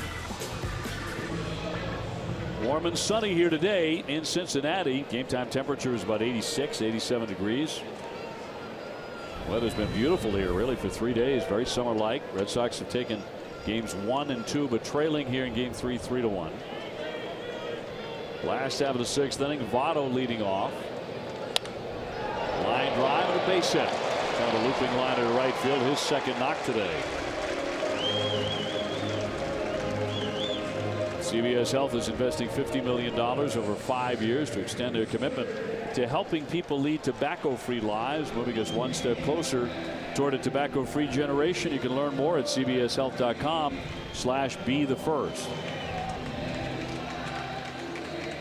Scooter Gennett here. He has doubled in a run and struck out. Yeah, and that's just Joey being a pro too. Joey Votto right there. I've obviously talked about Doug Fister pounding the zone. Hence the fact why Joey's just going to swing from pitch 1. That's what you'll see most of the time with guys coming up for the 3rd time around facing the same pitcher. Your approach has to change on both sides. On the corner, said Wegner. 1 ball, 1 strike. Yeah, and that's the pitch right there Erod wasn't getting last night from Joe West behind the plate. One of the impressive things about Rodriguez yesterday, did not appear to be all that strikeout conscious. There's another base hit to center field. And trouble brewing for Fister here in the 6th inning. First 2 men are on for Suarez.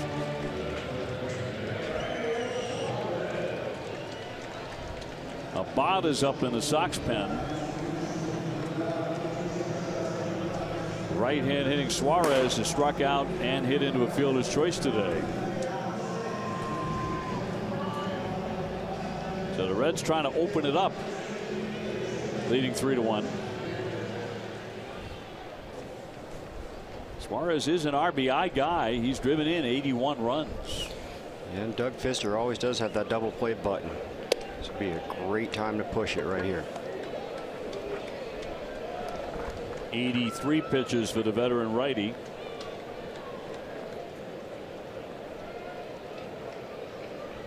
Nobody out, 2 on. Foul at the plate.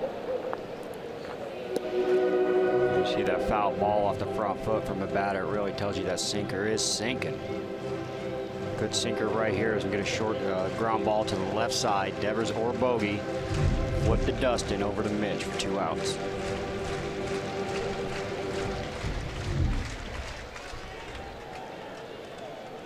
For Dustin Pedroia, by the way, today he's playing in the 1500th game of his career. All, of course, with the Red Sox. So he's the 11th player to appear in as many as 1,500 games with Boston. 9 of the other 10 are in the Hall of Fame. The lone exception is David Ortiz. You can book David Ortiz at going to the Hall of Fame. Dustin Pedroia making a pretty good case himself. 1-2, and he got him. He caught him looking. 9 Ks for Pfister.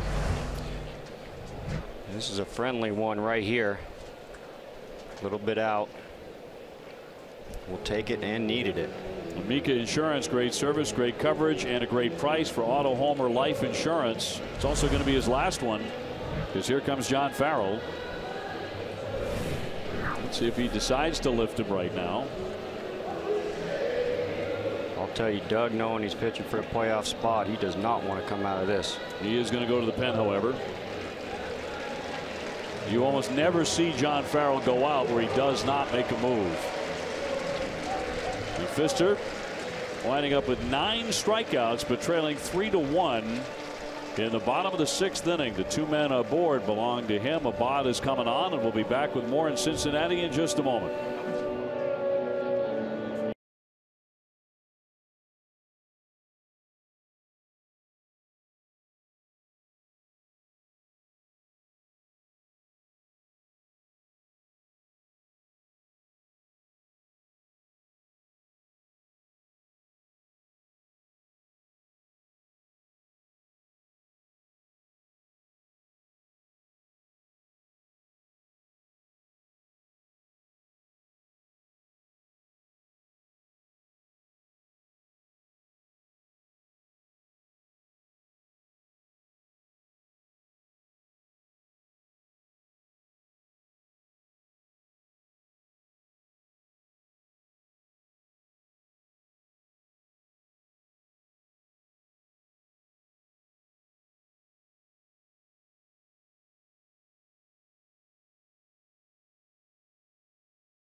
Casino, TC, and Jim have highlights from the Yankees game and an update on the wild card race in the American League.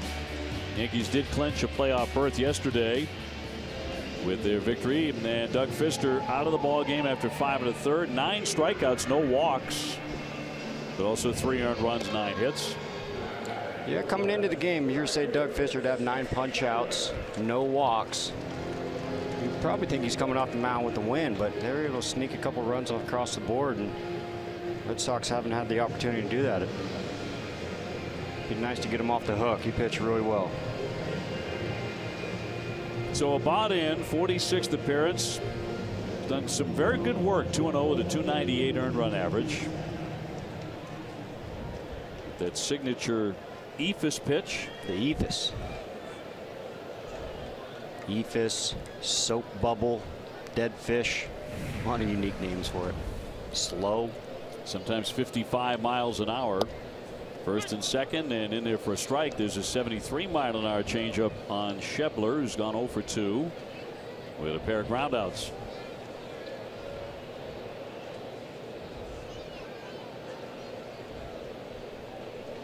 Votto and Jeanette aboard.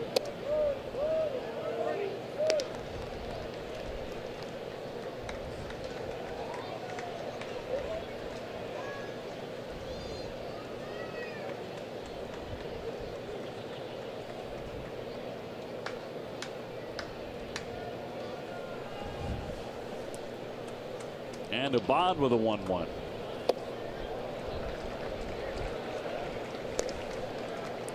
John Farrell choosing to go to a bod right here. You know, Doug Fister, known for the double play, always double play away with 1 out right there, double play situation.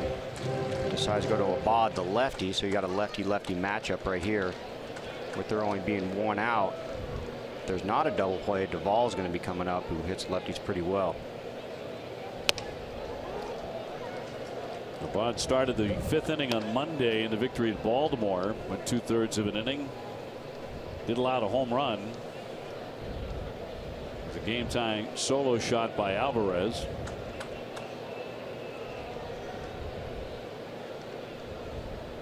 Since coming to the Red Sox, he has held left-handers to a batting average of 181.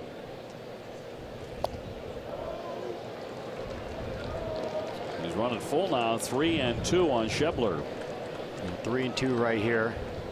Sandy's going to head out there and let him know.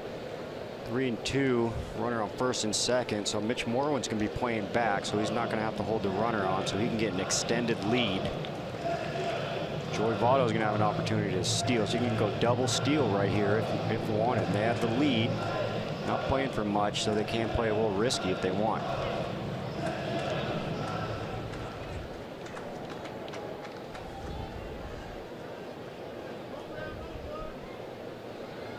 Three-two.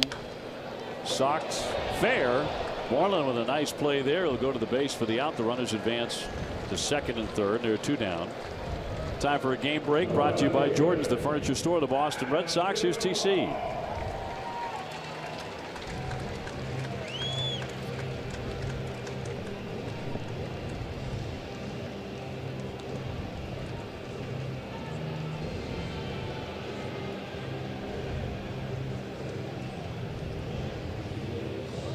All right, Tom, thank you. Keep us posted on that one. Looks like Toronto is rolling. That is good news for the Red Sox, but the Sox are also trailing 3-1 in this one. 2 down, runners at second and third. Yeah, let's see if he decides to walk him intentionally right here. They will. Yep. So Duvall will be put on to load the bases for Barnhart, the catcher. Checking out the American League East standings. Red Sox up by 4. With 8 to play, including this one today. The last 7 will be at Fenway. Beginning tomorrow night against that Toronto team. The Red Sox have really beaten up the Blue Jays all season long. And then Houston in. Barnhart has gone 0 for 2. He has struck out looking and popped to short. Tucker being a switch hitter, choosing to turn him around, make him hit right-handed, but he has been hot as of late, loading the bases up for Tucker. And then again, if he gets on, that's going to be the end of the day for Stevens, the pitcher. You're going to have to go to a pinch hitter.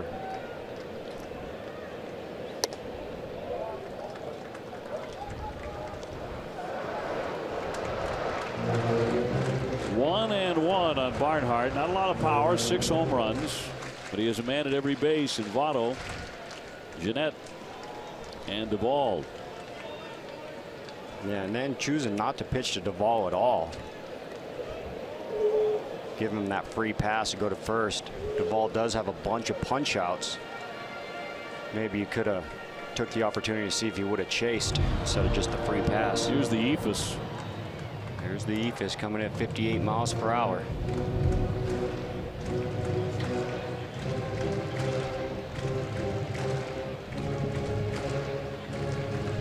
Barnhart's been good in his career with the bases loaded. He does have a grand slam. Yeah, and he has been swinging a hot bat, sitting at 320. That is right through there. 75 miles an hour. Kimbrel on deck. Yeah, that 320 batting average over the course of his last 8 games. Hence the fact why he got that little extension. Cincinnati Reds like what they see from this young catcher. 2-2, bases loaded, 2 down. 3-1 Reds in the 6th.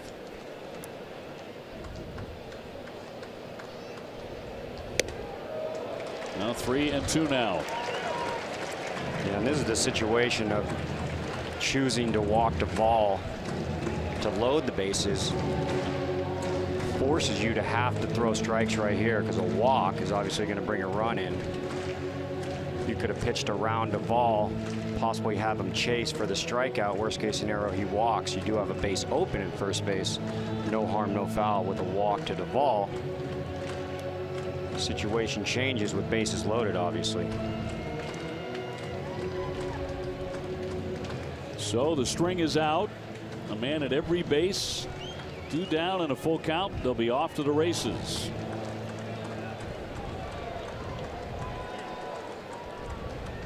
Yeah, again, 3-2, 2 outs. Action pitch. As soon as that front leg comes up, the runners are moving. Ground ball routinely hit to Bogart. Xander gathers and gets it. So Abad gets out of the inning. Still a 3-1 game at the end of 6.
The whole family to Fenway with a family 4-pack. You get 4 tickets, 4 Fenway Franks, 4 fountain sodas, all courtesy of Aramark.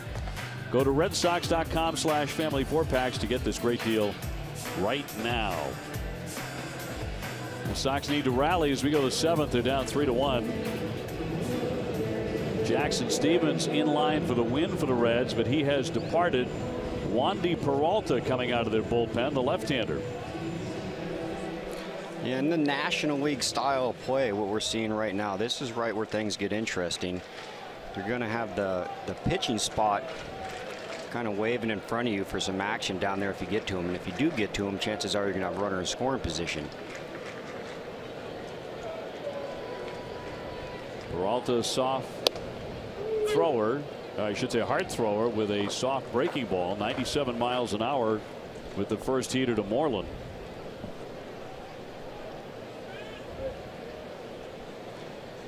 Last year he broke in. He was knocked around as a rookie. He's been pretty solid this season. And he is used a lot by the Reds. And with the deep bench here too, these 3 games we've only seen Hanley once, and that's due to the good pitching that the Sox have had, and possibly could have pinch hit right here Hanley for anything just to get him another at bat on the road. Jeanette from short right zips it on to retire Moreland. One man gone here in the 7th inning. And that'll send up Devers, who ripped the home run in the 5th inning. He's also grounded out 1 for 2. Yeah, John's got some options. Chose to stuck with Mitch there. 2 hits last night. Got a hot bat. You're going to have Sandy coming up too. Pinch hit for him. You can bring in Swihart, the young catcher. You can bring in Vasky. And of course the pitching spot. You're going to need a pinch hit for sure there.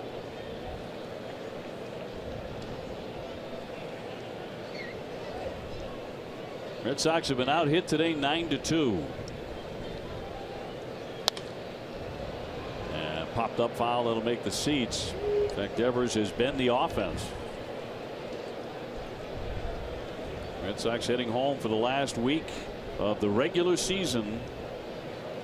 3 with Toronto, 4 with the Houston Astros. Right now the Sox and the Astros on a collision course to meet in the first round, the division series. Yeah, and I tell you, those 4 games is probably going to be some of the most interesting baseball we've watched all year, for the simple fact of knowing you're going to face them in the division series coming up, possibly facing each other 9 times in a row, and obviously not wanting to tip your hand in the regular season to hold your cards for the postseason. Waved and missed. Down he goes. Strike 3. Devers fans. Give you a look at the road ahead now for the Red Sox. Just today, and then it is back home to face Toronto and Houston. Finale next Sunday against the Astros at 3 o'clock.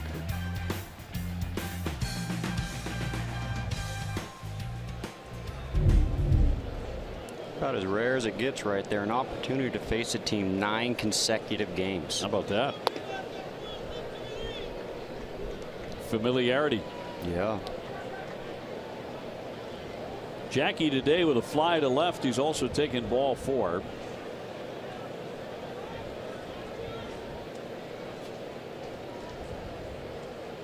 Sandy Leon would be next. Sandy does have a double today. Red Sox only have 2 hits.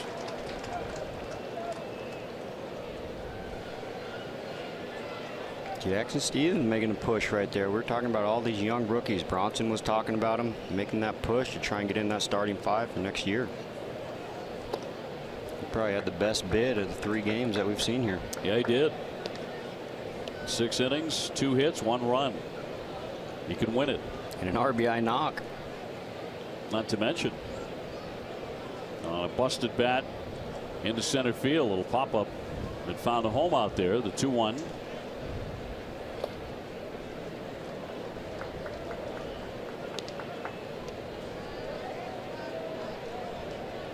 Sox have had very few base runners today here in Cincinnati in the finale. This is what they're fighting for, is get Jackson out of the game and getting that bullpen in that struggled so far this season.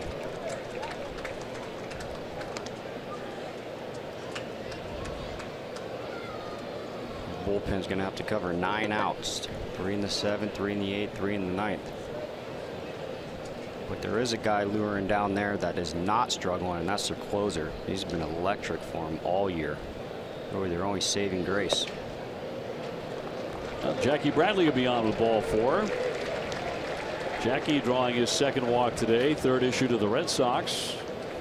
And we'll see if he goes pinch hit for Sandy here. Can go back-to-back pinch hits possibly. And it's going to be Hanley Ramirez. So Hanley up for the first time today. He will hit for Sandy Leon, who doubled and flied out to left. Not many at bats on the trip for Hanley. So far 3 for 7. Did have a couple of doubles the other night. Drove in 3 runs on Wednesday.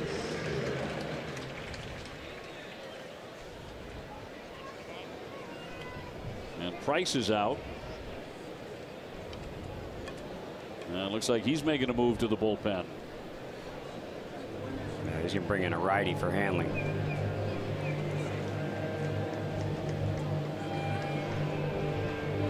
looks like this is going to be double switch as well. Yeah, double switch right here, National League ball. Kind of tell you how it works when we come back. Michael Lorenzen will be the pitcher. And they'll bring in a new left fielder as well. We'll take the break. Cincinnati with the lead 3-1 here in the 7th inning.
Sponsored by Southwest.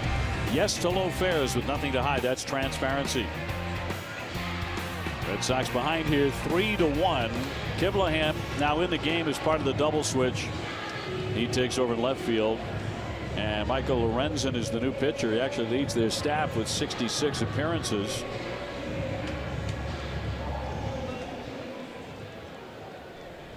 So he will take over with a runner at first base, 2 down. Hanley Ramirez will bat as a pinch hitter for Sandy Leon. And last night, pinch hit, flew out to the warning track, just missed it. Good swing.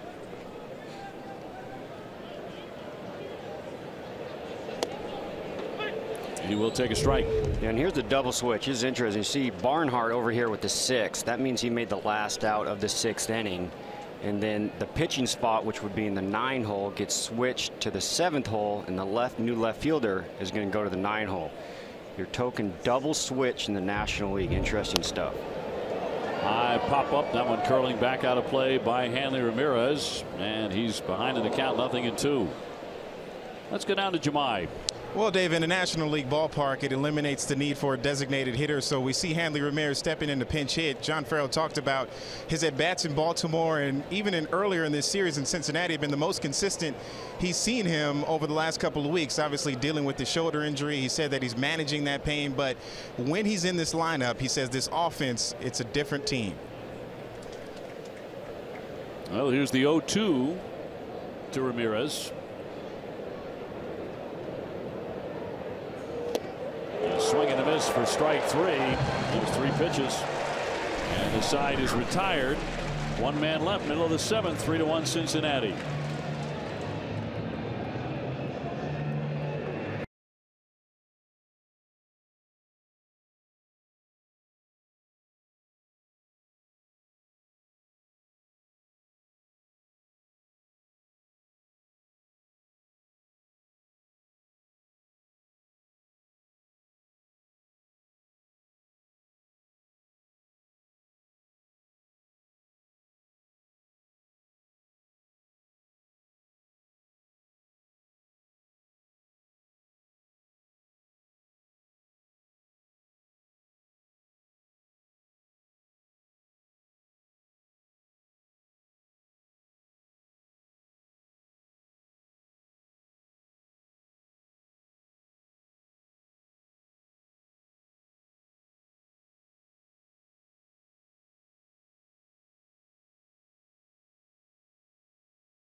Red Sox baseball on NESN is brought to you by Southwest. Yes to low fares with nothing to hide. That's transparency.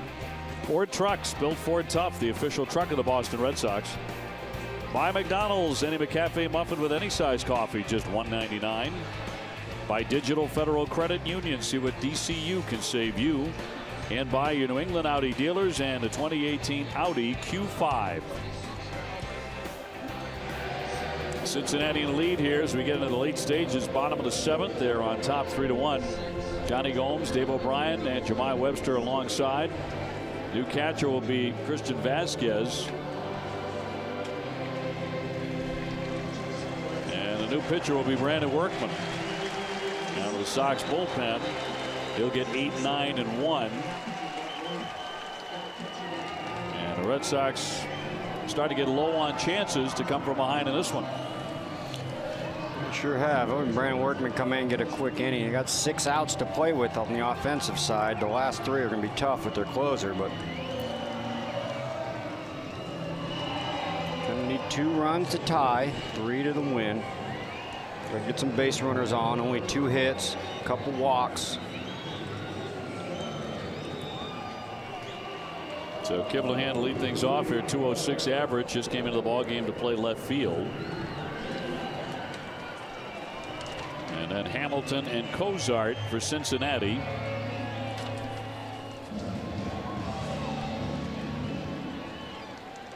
Red Sox hoping to take advantage of what Toronto has done to the Yankees. Last we checked, it was 9-1 Toronto. Putting it to them.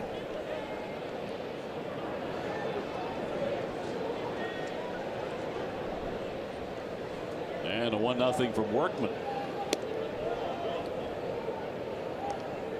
It's now 9-2 in the bottom of the 6th inning. So big lead for the Blue Jays over the Yankees. Popped up, twisting back. That'll be out of play. Yeah, 2 ways to look at it. It's nice they're doing some work against the Yankees for him, but that means they're going to be coming into Fenway Park hot.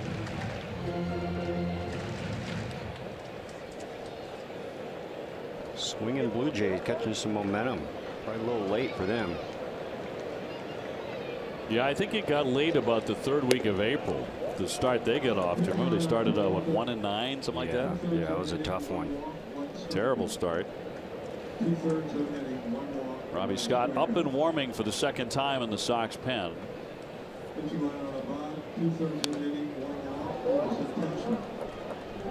Red Sox have really had their way with Toronto. Sure have. They went out and Batista reloaded with that contract. Probably not as much as he wanted, but they knew something. I think he's sitting there right around a .202 batting average right now. It looks like the end for Joey Bats. Sox, by the way, 12-4 against the Blue Jays head-to-head. 3-2 popped up into right center. Coming on Mookie Betts. Mookie is there to take it. 1 down, and tomorrow at 6:30, don't miss Red Sox Game Day Live, presented by DCU. TC Jim and Carlos Pena will preview Drew Pomeranz start against the Blue Jays. DCU is Digital Federal Credit Union. What can DCU save you? Here's Billy Hamilton. Shut off his speed, his stride in the 5th inning with a triple that scored a run. Got 1 for 3.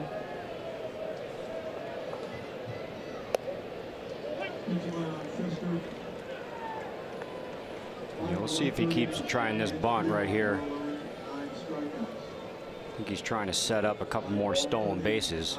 I'm sure he'd like to get on first and get a couple more bags. 2 away from 60. Well, that one disappeared.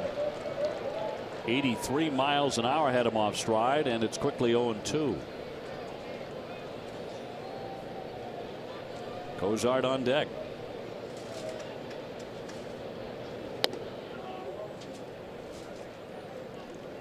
His triple, his last at bat was with 2 strikes. He's always dangerous inside. If he can buggy whip it down the line, you obviously can watch him run. Workman's got that cutter, so.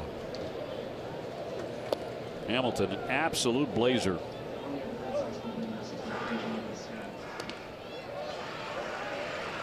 However, that is Christian Vasquez behind the plate. Nice, fun matchup. I was here when he was coming up in the minor leagues, and the name that was brought up right next to him was Deion Sanders.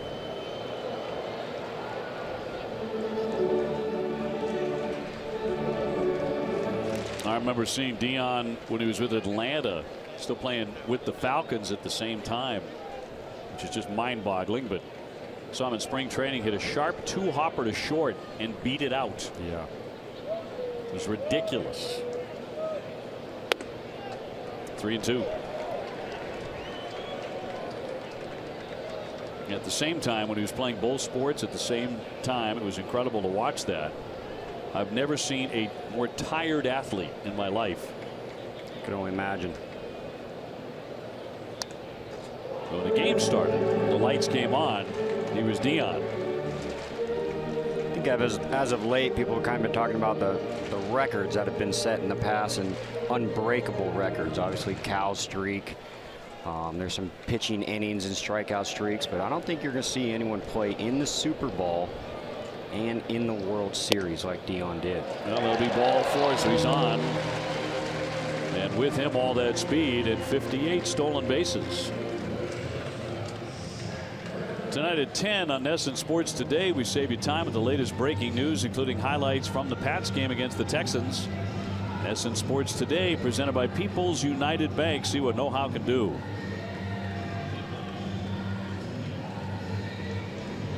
Gozard next. He's gone 2 for 3 with a couple of singles.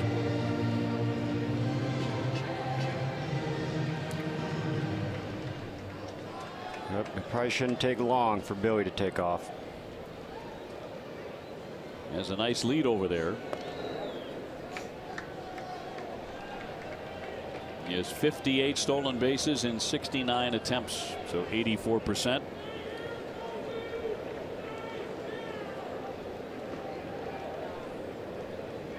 One down.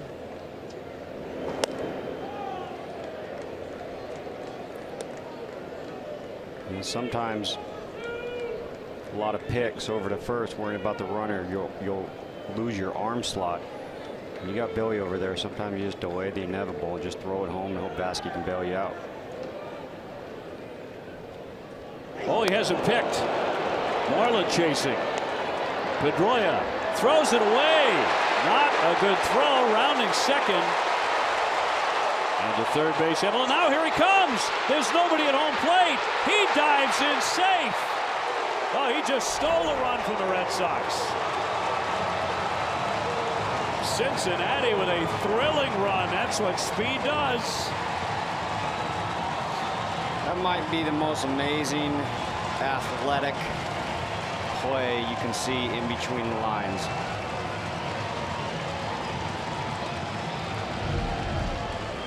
This is it right here. Got him picked off. Didn't think he was coming over 3 times. Goes with the head juke. Throws it away right there. The footage, the mileage he has to cover all the way. Dever should have been heading home right there. No one's home. No one's home. And no one's going to beat him home. No one's going to beat him home. That was unbelievable. Getting a little bit of attention from the training staff after he went diving headlong into the plate. Boy, one of the more exciting runs all season long. It's a stolen base and an error on Pedroia. And 4-1 Cincinnati. Nobody home. Yeah, no one home right here. But at the end of the day, I mean, that play, you don't see that very often. You don't think if there's a runner between first and second in a pickle, we have to cover home. I mean, the most amazing thing about that is he covered 270 feet of base path when the ball was overthrown about 40. But his speed is impressive. Yeah, that might be his thumb again too, or it looks like his head or something, but yeah, he's just coming off the DL. And holding that towel to the side of that head, the 2-2. So his 59th stolen base. They have Grand slam the side of his face and his neck area on home plate, but he'll take it. Yeah, I tell you what, he gets 1 stolen base for that, but in reality, with his speed, he just stole 3 bases, second, third, and home. You're right. And that's going to be in there for strike 3 on Cozart, so 2 away. Yeah, this is it right here. Billy Hamilton gambling, thinking Workman's not going to pick over 3 times. Overthrowing the ball right here. Vasquez is going to run down. You see him kind of calm down like that because no way someone can make it all the way to home. The ball gets overthrown about 30 to 40 feet, and Billy Hamilton is going to cover 207 feet. And I tell you what, it's on his mind. It's on his mind. He's going. And that's an easy race for him to win. He's just off the DL because of a fractured thumb. That's where he's wearing that oven mitt on that left hand. But he put it right out there in harm's way. Almost got stepped on by Xander Bogaerts. Paid the price, but he hurt the Red Sox. Will now go to the bullpen. It'll be Robbie Scott coming in. We'll take the break. 2 down, 7th inning, 4-1 Cincinnati.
Medical attention, maybe a cut there up near the eye, landed hard on his face, but he was exulting when he did jump up after scoring that run.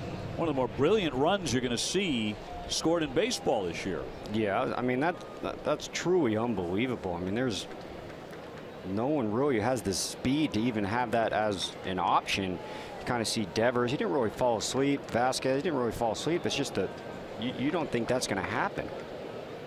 It felt like he just outran everybody. He outran the ball. He outran the rundown that they tried to get him in. Of course, there was an error on Pedroia charged on the play. They did have him picked off. Robbie Scott in now, 56th appearance, 3.97 earned run average. Bases empty, 4-1 Reds. And Votto, the batter, with a couple of hits today. He's gone 2 for 3. Yeah, we touched on yesterday Joey Votto and Ted Williams, if you will, the option of having a 500 on base. And as it sat to end the game yesterday, Joey was on 2 out of 4. Here he is tomorrow. He's been on base 2 out of 3. Best case scenario for him is 3 out of 4. Worst case, there it is for that 500 again.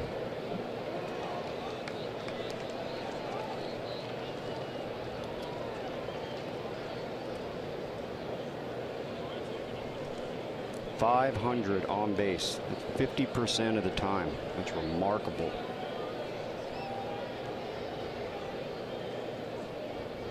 Here's the 3-0. He'll take a strike. Hamilton now up and appears to be all right. Him reaching base twice last night, twice again. He's got a streak going on right now, or he had a streak going on earlier of reaching base twice in 20 consecutive games.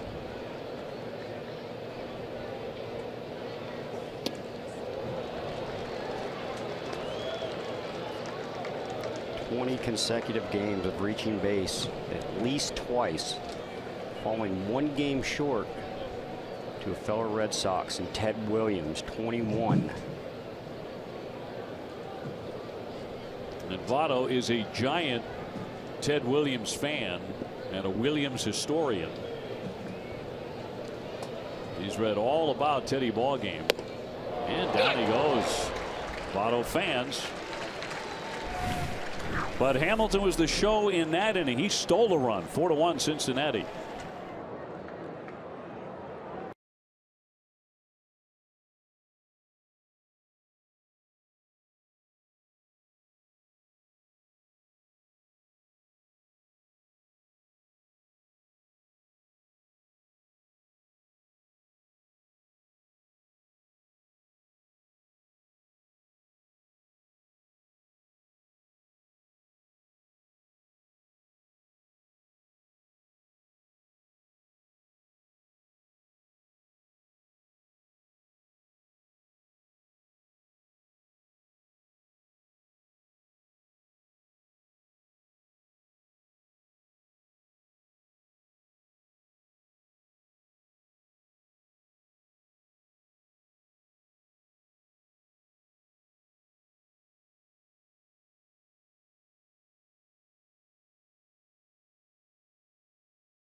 If they're going to run the winning streak to 6 in a row, although they have made a regular habit of coming from behind late in games. They'll have to do it against the Reds bullpen. Christian Vasquez batting for the first time and hitting out of the 9 slot. Then it'll be Bogaerts and Pedroia. This is the right guy to get in the lineup. Obviously not starting a day game after a night game. Gets a little half day off, but where it sits, this guy's got a hot bat.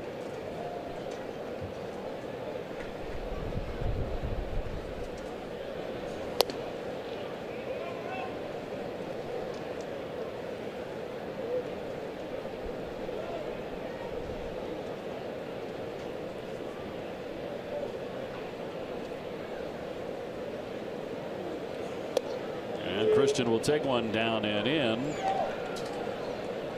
He's had an excellent road trip. Frankly, he's had an excellent couple of months. Yeah, parlayed into an excellent season. Indeed. Now look at the strike. First strike of the at bat. Got him to 3-0, now 3-1. Driver's seat right here. Can be picky. Pick a zone. Put a good swing on it. If it's not there, you still got a strike to give. 3-2. He's hitting .377 since the 29th of July, second in the majors.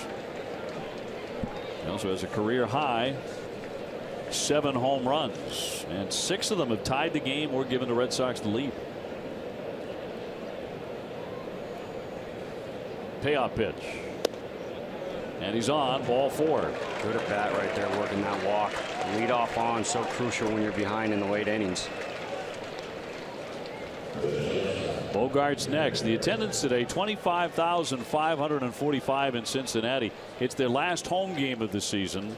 They go on the road for the last week to the Brewers and the Cubs, so they could have an effect on postseason play. And who gets in? what position? Yeah, that's a race over there. NL Central, parlayed into the NL wild card. Also credit the pitcher and the first baseman over the sixth, in addition to the 3-4. Base hit. Xander Bogaerts on. Vasquez to second. And the Red Sox have 2 on and nobody out here in the 8th inning. Well, this was it. Steven did a good job, but I was trying to get into that bullpen. The lefty came out and did a good job for that single inning, but this is definitely the Reds' crutch, is that bullpen. Continue to put pressure right here, first and second. Got to stay out of the double play. Don't want to do 1 ball in contact, get you 2 outs. By the way, they've changed the Hamilton stolen base to a caught stealing. So take away that stolen base. Obviously a very damaging run. Here comes Price out to talk with the umpire, Wegner. He wants to make a change.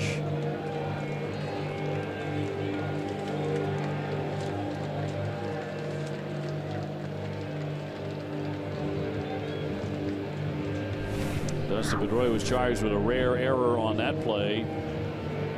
His 2nd all season.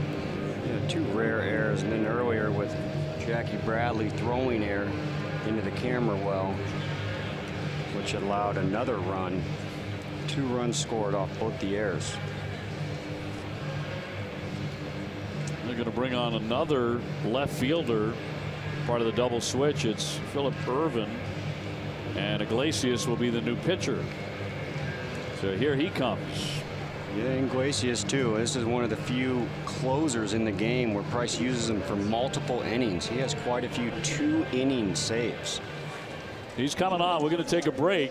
Red Sox trying to rally. 2 on, nobody out, trailing 4-1 in the 8th inning, and we'll have more in a moment.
And Philip Ervin now the left fielder, and Raisel Iglesias, their closer, is going to enter this thing now for the 62nd time. 3-2, 27 saves, lots of strikeouts. Yeah, lots of strikeouts, and this guy is a weapon, and really the only weapon that they've been able to bring out of the bullpen.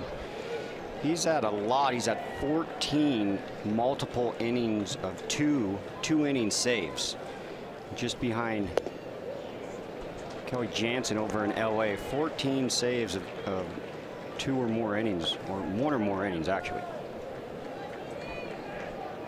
Dustin Pedroia playing in his 1500th game here today. He's going to be happy to get home. He's 1 for 25 on the trip. Be a good time right here. If he can bust out, and that's a strike at 95. 1-1. Vasquez at second, Bogaerts on at first.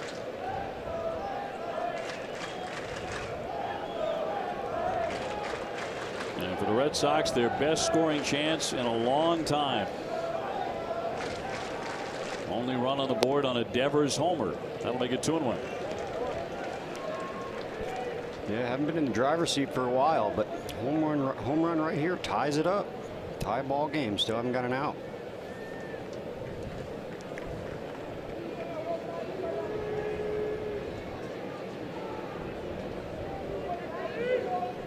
Benintendi on deck. And on the corner, he said. 2-2. Pedroia will argue that point with Wegner, and he has a point.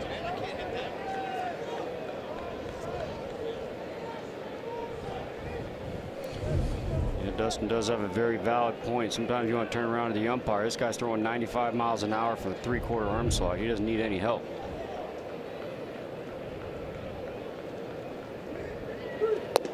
Tried to hold up, and he did. Ben May says no swing. 3-2. 3-2, no outs. Could be an action pitch.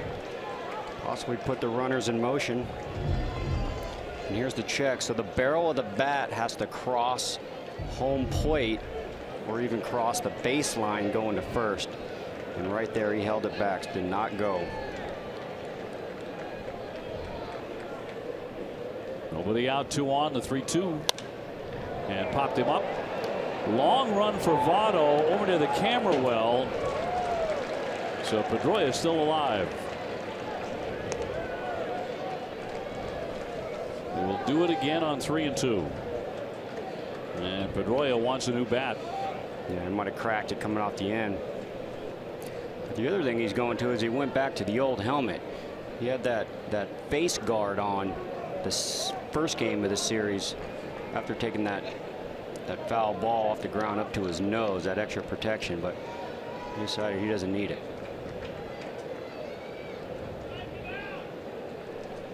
And he's staying away from Dustin all day. You see all those pitches on the outer half. Comebacker knocked down. Iglesias will have to go to first base to get the out. Boy, he had a double play there. Yeah, he sure did. Dodged a bullet right there. So Pedroia grounds out to the pitcher in the end. The runners advance to second and third. And last night their starting pitcher whiffed on a ball right back to him too and led to a 3-run homer by Devers. See if the Sox can get the same luck here. It'll be Benintendi, a walk. He's lined to second. He's grounded out to the right side. 0 for 2. That's Vasquez 90 feet away. Bogarts at second with 1 away. 4-1 Cincinnati.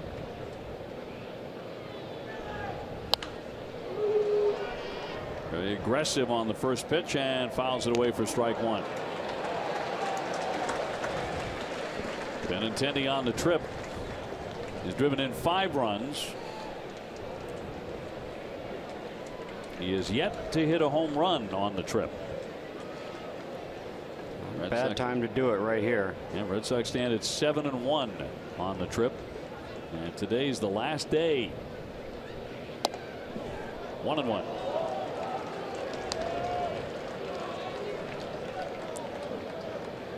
Runners second, third, infield back, meaning they're not guarding that play at the plate. So on contact, Vasquez can come home. Also open it up for the sac fly. But where it sits right now, you're going to have to do some things in bulk. You want to try and get a knock. Pretty good take there and the changeup. 2-1. So in the strategy, you got 5 outs remaining in the ball game, behind 3. So you're going to have to cover 3 runs to tie it and giving up 5 outs. That's an aggressive swing on a fastball at 97, and it's 2-2. And this is always a tough at bat too, right here, especially with the guy with the big slider. He got 1 out, no one on first, so he can kind of pitch around Benny and choose to go after him. He can switch his approach at times. If he ends up losing him for a walk, he's still a double play away from getting out of the inning. 2-2. Popped up. It's going to go back and out of play, so he's still in there.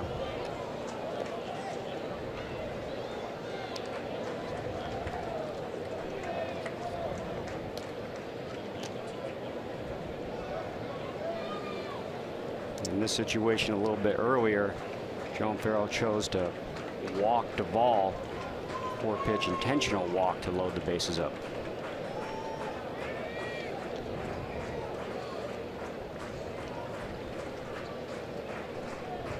Two could score on a base hit, and the time is granted.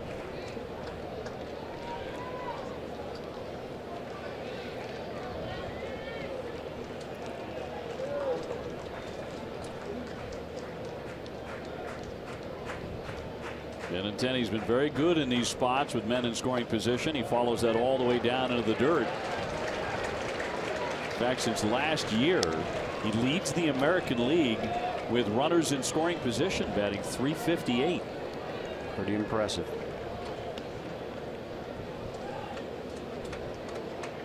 And it's Reed in the Sox pen. Like I was saying, so this is the tough pitch right here. Iglesias can throw his nastiest pitch right here. You get a swing and miss or a walk. Doesn't have to throw anything down the plate with first base open. And there it is. And he walks him. And that's going to load him up. And load him up for Mookie Betts. Yeah, and that's a tough at bat for Benny right there. And he did an outstanding job. There's a lot of pitches right there that started out for strikes and ended up going down for a ball. And Iglesias knowing he had first base open. The Red Sox have not hit a grand slam this season. They're the only club in the majors yet to do it. Mookie Betts knocking on that door. He's 0 for 3. Been very good in his career with the bases all jammed up like this. Sox fans have come back to life. He'll take ball one. Moreland on deck. Mookie is struck out, flied out again. If he does hit a grand slam right here, would not only put the Red Sox in the lead, it would give him exactly 100 RBIs.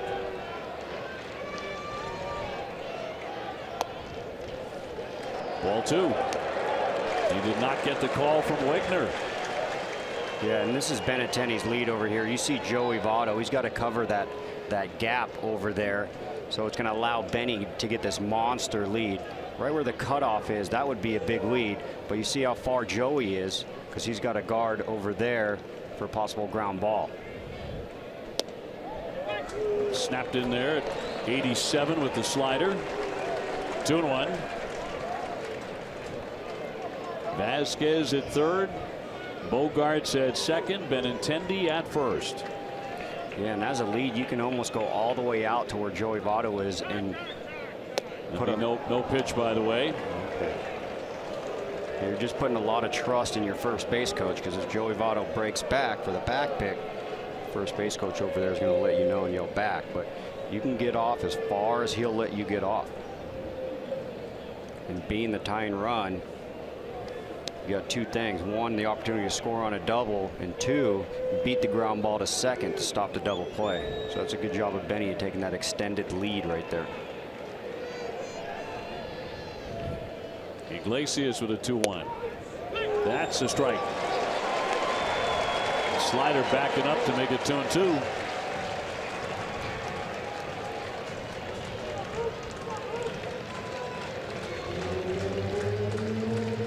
Now Mookie's been able to see a lot of him from the on-deck area, and even before that. 2 walks, a single. Let's see what he gets here on 2-2 from Iglesias. High fly ball down the left field line, but it's going to be a foul ball.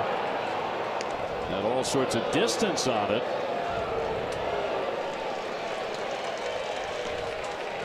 But a foul.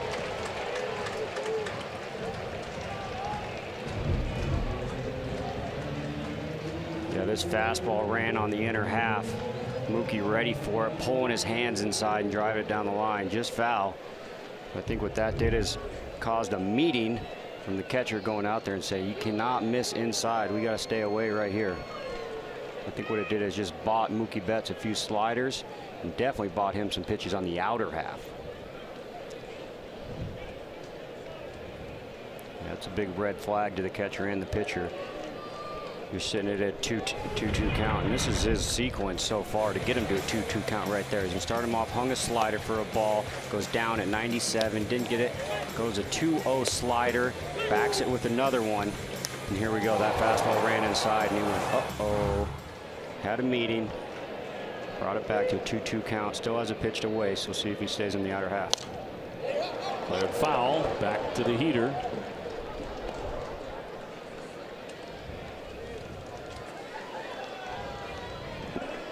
Red Sox giving themselves an opportunity here in the 8th inning. They have loaded them up with one away. And their top RBI man in the box.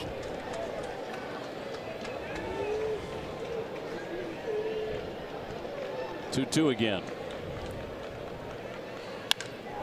Shot out to left center field. On the move is Irvin. He leaps. He can't get it.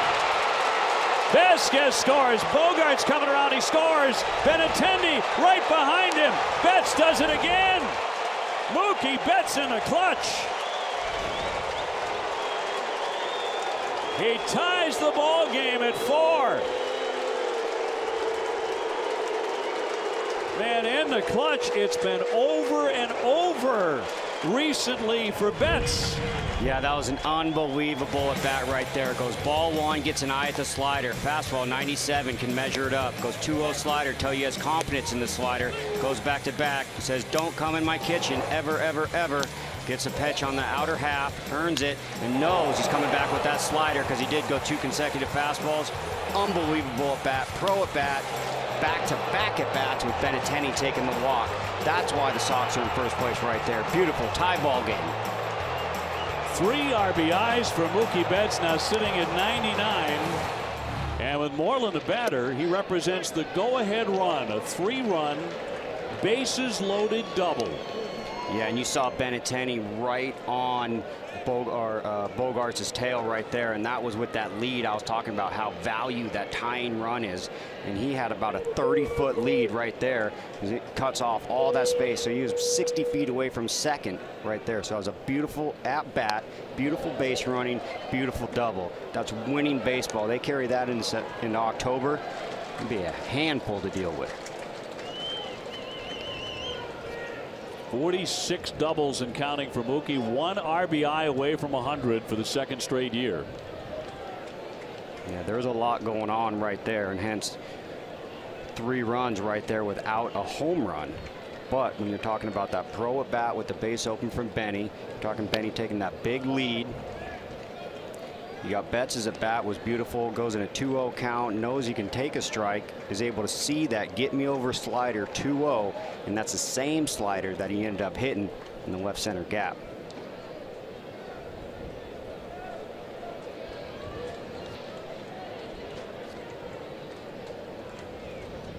Yeah, that was some advanced baseball right there. Good job all the way around. And Vasquez getting to a 3-2 count, earning the leadoff walk, which is just as important as anything. So now Moreland trying to pick up Betts and put the Red Sox in the lead. And he pops that one up. Foul territory. Suarez near the stands. He's there. So 2 down. And then again, that was highlight copy too. We set it up to where their starting pitcher last night whiffed on that ball up the middle, which should have got a double play, and then coming behind him was Devers when he hit that 3-run home run. Pedroia hits that ball right up the middle, could have turned 2, whiffed on it, got 1. Mookie coming up a little bit later for 3 RBI double to tie it in the 8th. Come back. So here's Devers, a home run. He's also grounded out and struck out, 1 for 3.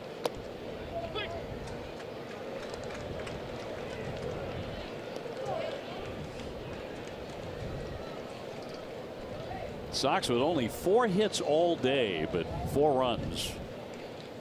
Cincinnati with 9 hits. So once again, the Red Sox late in the game coming from behind. Here's a trickler. Suarez to glove it. Betts rounding third. Throw is off target. Here's the throw home. He dives. He's safe. Mookie Betts steals one right back from Cincinnati. Boy, what an inning for number 50. And the Red Sox are out in front. A spectacular base running play. Coming to town, a lot of Cincinnati fans, a lot of Cincinnati staff members said they want to see Mookie Betts, and guess what? They just got a whole taste of him right there. This is Mookie right here. And watch this jump. Head down, turning, because it doesn't matter. You got 2 outs right there. If he throws them out, no big deal. Joey Votto goes to a knee, can't take a throw home. Look how fired up the man is. He just took over that inning. He single-handedly generated 4 runs. With his baseball IQ, with his bat, and with his feet. Well, we saw it with Hamilton for Cincinnati, and Mookie just caught him with a diving play at home plate. But Mookie did a lot more with the bat, with a 3-run double, and the Red Sox rather stunningly have a 5-4 lead here in the 8th inning. Yeah, there's a lot of stuff behind the scenes right there. Obviously, that play doesn't happen if Devers doesn't run hard to first. So there's a lot of things that kind of set up things down the line. You're talking about Benintendi's lead, talking about Vasquez's walk to lead the inning off. Benny's good walk, obviously the double. There's a lot of behind the scenes things that happened to generate 4 runs in the top of the 8th. Irvin there to make the catch on a JBJ fly. But the Red Sox come storming from behind from 4-1 down. Don't go anywhere as we stay in the park. Kiss that baby.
Sox are suddenly out in front. They've been doing this routinely, coming from behind late. They've done it again. 5-4.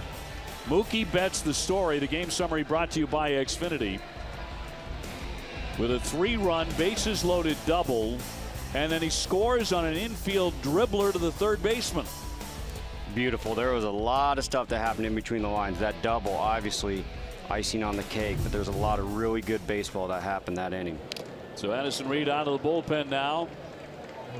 As we go to the last half of the 8th inning, 5 runs, 5 hits for the Sox, 4 runs on 9 hits for Cincinnati. Reed making his 25th appearance. He gets 4, 5, and 6 in their batting order, beginning with Jeanette, who has 2 of their hits, including an RBI double. Lined and caught by Pedroia. Kind of jerk back out of the way of that one, but he hauls it in. Yeah, a lot of stuff happened that last inning. When you're behind in the late innings, how do you go? Lead off on, any way possible. Lead off on, anything can happen.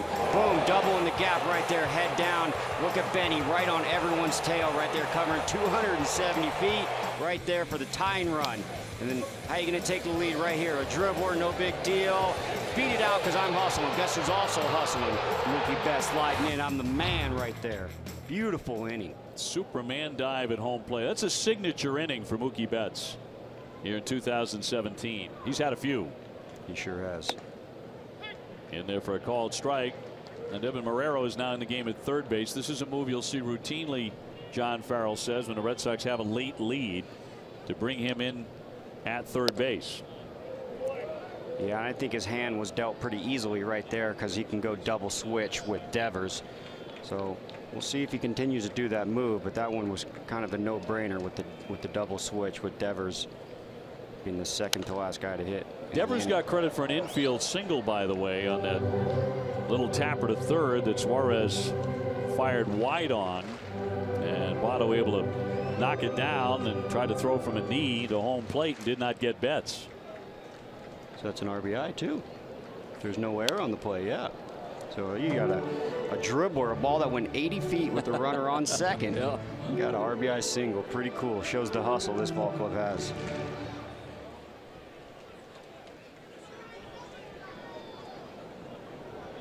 And the 2-2 to Suarez. Tried to hold the appeal, and a swing and a miss. So that is a strikeout. Down he goes, and there are two away. Two gone for Schebler. Reed looking to make it a 1-2-3 8th inning. The Yankees throughout the afternoon, after getting down 9-1 in Toronto, have now closed it to 9-5 in the 7th. Yeah, that big man Aaron Judge got 2 homers. A couple more innings, do some work.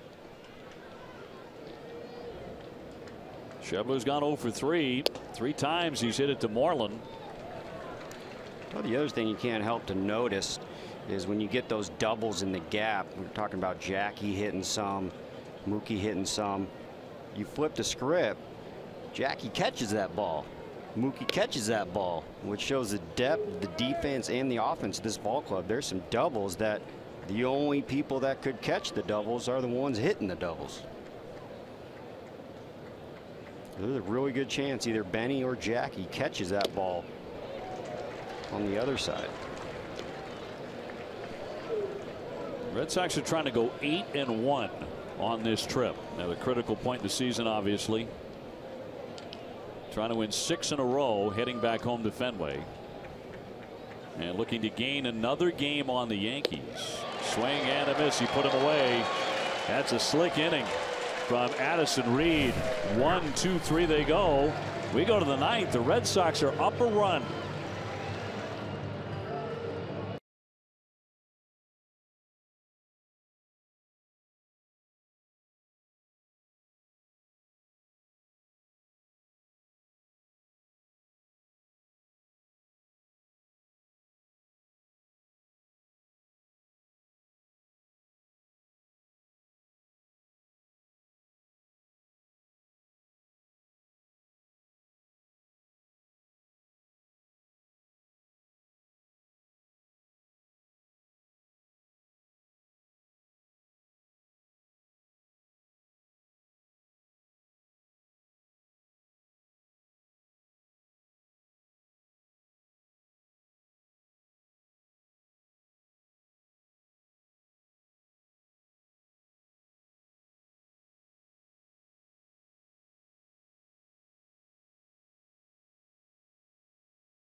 A great 8th inning rally by the Red Sox, who have made it a signature.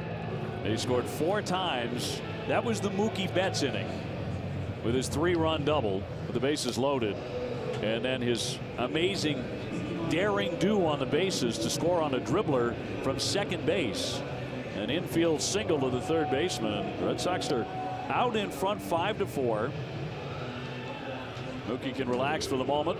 Brock Holt's going to come up and hit for the first time today. He will bat out of the 8th spot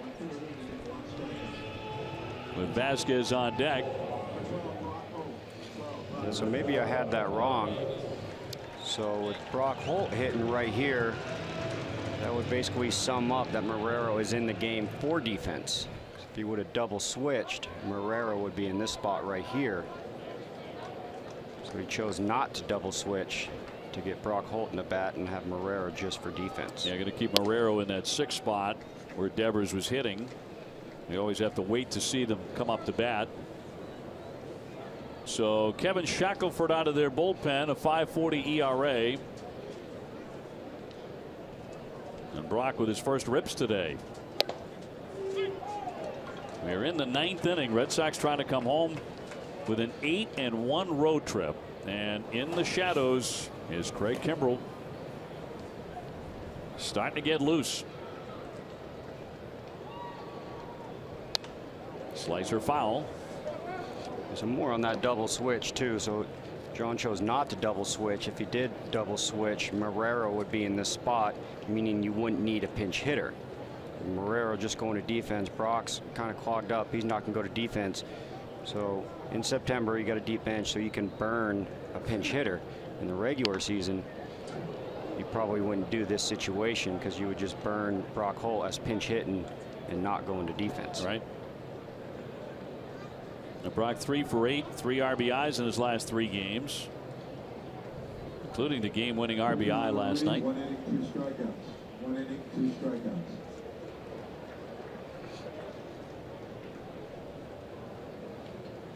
And a 1-2 from Shackelford.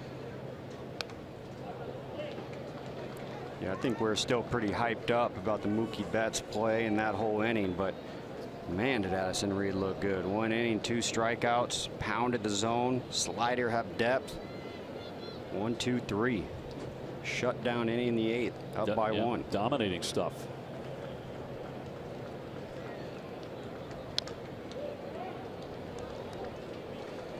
Red Sox headed back home to Fenway on Monday to face the Toronto Blue Jays. First of a 3-game series. Drew Pomerantz, Chris Sale going Tuesday, Rick Porcello on Wednesday, and then Houston comes in. Sox trying to make it back-to-back sweeps. It's pretty cool. Against Baltimore and Cincinnati on the road. I don't care what those records are of the opposing team coming in. That is tough to do. It is tough to do.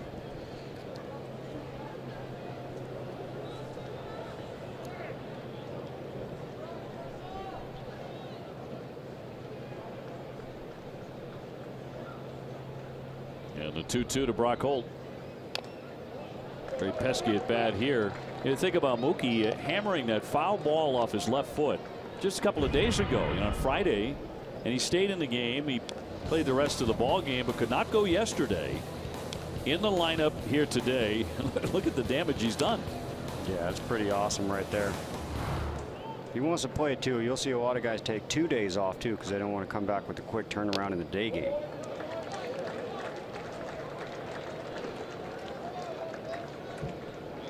He's showing you something there. Getting right back in the lineup.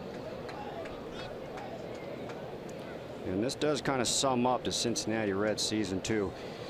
Can't help to notice, the start that Jackson had earlier, going 6 innings and only 2 hits, and as soon as that bullpen door opens for Cincinnati, they've been getting in trouble. High chop, shortstop picks, guns close and got him. Cozart with the play, and 1 away in the Sox 9th. The Yankees are batting in the 8th inning, trailing 9-5 at Toronto. Here comes Vasquez. He walked and scored a run in the 8th inning. Yeah, used the jump start. Lead-off walk. He's just seeing the ball so well.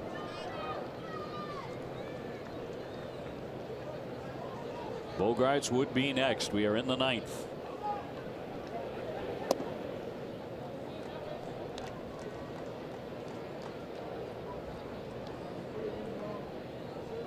Get a knock right here. That's a pretty good half day of work. Walk, run scored, caught some zeros, get you a knock.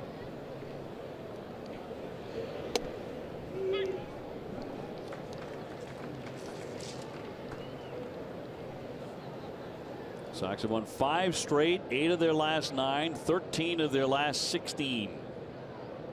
Coming into today, at the moment of season high, 26 games over 500.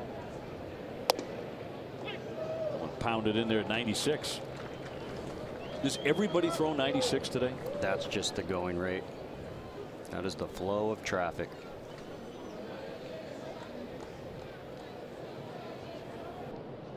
And more guys who throw 100 miles an hour than I've ever seen before.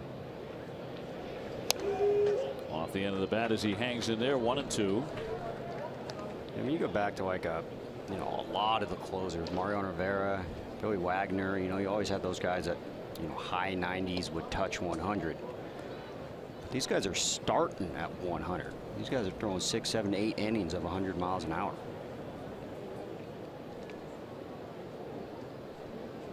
Kimbrel appears to be all loose. Here comes the 1-2. High and tight. And Toronto's about to come to bat in the bottom of the 8th inning, 9-5. They lead the Yankees.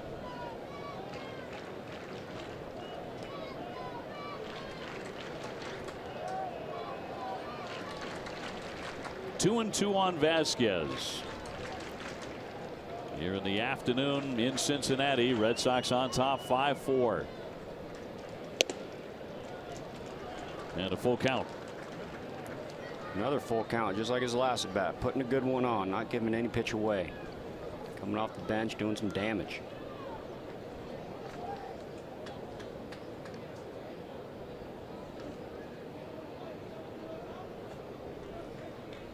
Here's the 3-2 from Shackelford. To the right side, a 2-hopper, and Jeanette up and over. 2 up and 2 down. Top of the order now, Xander Bogaerts. Xander contributed in that 8th inning as well with a base hit, and he would score one of those runs, one of the 4. Yeah, that was a pretty deep team effort. And Benintendi had a key walk. So did Vasquez. Mookie Betts, with the bases loaded, had a heck of an at bat and ripped the double over the head of a lunging Irvin in left field to score 3. Shortstop Cozart down for that, and that'll do it for the Red Sox here in the 9th inning.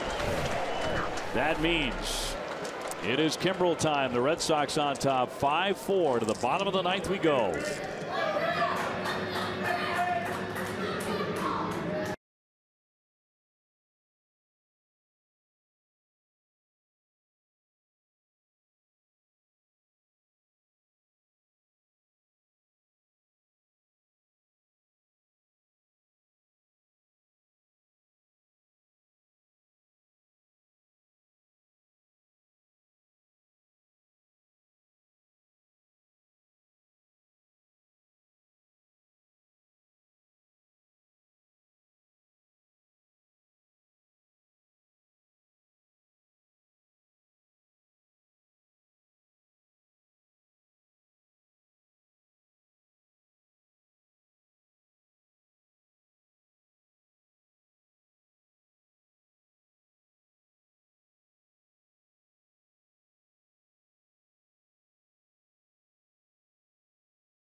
$1,000 to the Jimmy Fund for every game saved.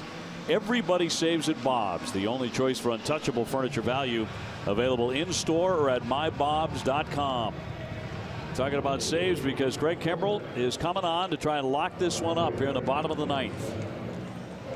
Anytime the ball is in this guy's hands, you're in good shape. Spectacular season. This will be his 65th appearance. Red Sox rallying. One of their best rallies all season long, scoring 4 times in the 8th inning. They were down 4-1. They left the inning with a 5-4 lead thanks to Mookie Betts and company. And now if the Red Sox can win this one, it'll be a 6-game winning streak heading home.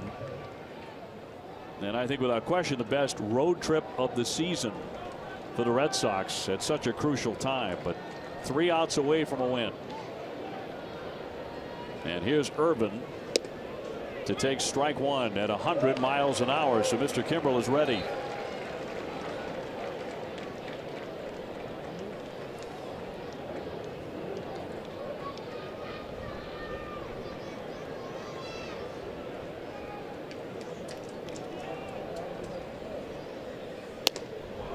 He pounds in another one at 100 miles an hour.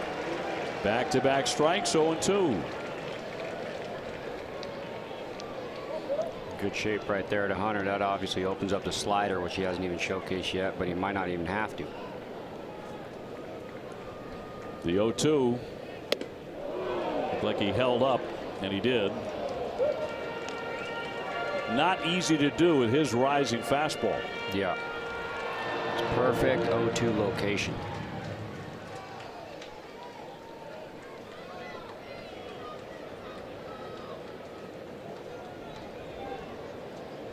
Barnhart on deck, the 1-2. There's a changeup at 99. Took a little off.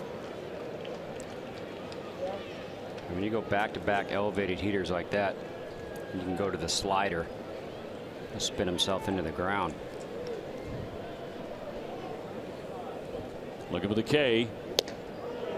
Off the plate at 100.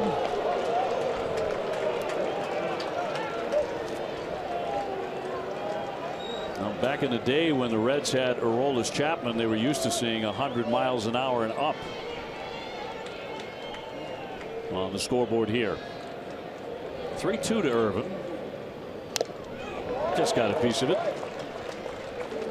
And he is bringing it right away. Sometimes it'll take him, you know, a hitter or 7 or 8 pitches before, you know, he hits that 100. Might start out at 97, then it's 98, 99. He came out firing right out of the gate at 100. It's a 46% humidity here in Cincinnati. It's all lathered up. Payoff pitch. And he popped him up into right. Mookie underneath. And he's got it. This game has Mookie all over it. And now the Red Sox 2 outs away from going 8-1 on the trip. Barnhart has gone hitless in this one. 0 for 3. You talk about Aroldis Chapman pitching here. I was also here when Chapman was here, and I remember in the beginning it was so funny. I was playing left field, and anytime he came in, it would just be this big bulbs of flashes from cameras, like right in my eyes. And it took me a minute. I didn't really get it. I figured, you know, the cameras would be focusing on the pitcher, being Chapman, on the mound, but everyone was taking pictures of the radar gun because they've never seen 102, 103 miles per hour. And the radar gun is right by left field. Pedroia into shallow right. Throws on and gets him. 2 up, 2 down. Well, another tip of the cap to the Red Sox bullpen, huh? Absolutely. And don't forget about what Fernando Abad did when he came on with a couple of men on base and he slammed the door. He's an unsung hero today. Jesse Winker will now bat out of their 9 slot and may be the last man to swing today.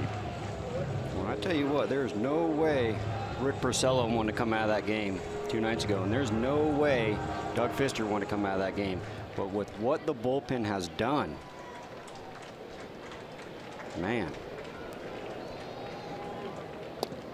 He drops it in there for strike one. Right back to the breaking ball. 2 down in the bottom of the 9th inning. Big time rally for the Red Sox. Here's the 0-1 from Kimbrel. Did not get the strike, and the count moves to 1-1 on Winker.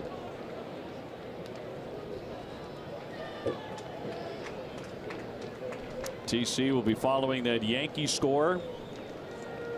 They were down late to Toronto.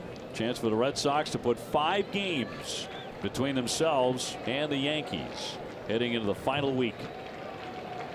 The magic number becoming magic. 2-1.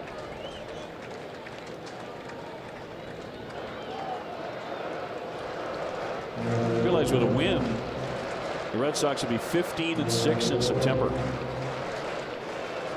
Some outstanding momentum carrying into October.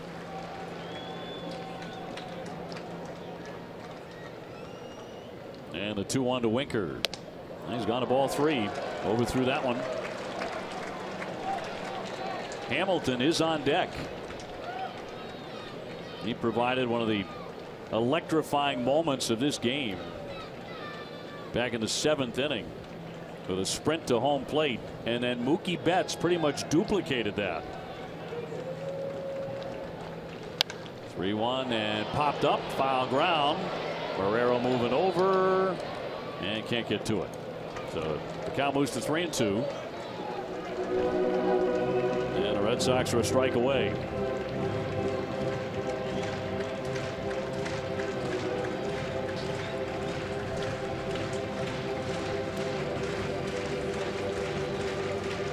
We talked about how many Red Sox fans have been in the stands here for these 3 games, and many of them are on their feet. Red Sox on the edge of a sweep. Sox Nation, they travel. 3-2 home. Foul out of play again.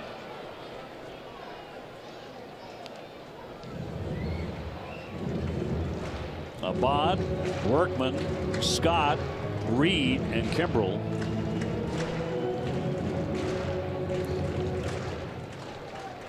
And the bullpen continuing to get it done. And that's really just one of the many options you can use down there. So Joe Kelly last night, obviously a David Price sighting. A lot of options, a lot of good options. 3-2 coming. Spoiled another one. At 100 miles an hour, and he fouled it straight back. Still throwing 100, a firm 100.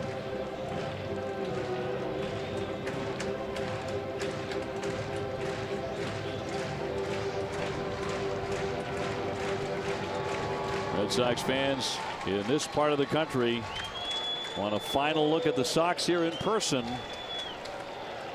And a win too, the 3-2. And strike 3, got him looking. Ball game is over. The Red Sox win again, another sweep. They make it 6 in a row. 5-4 the final here in Cincinnati. Mookie Betts, the biggest star of the Red Sox stars, will dance out of town with an 8-1 road trip. TC, the best trip of the season.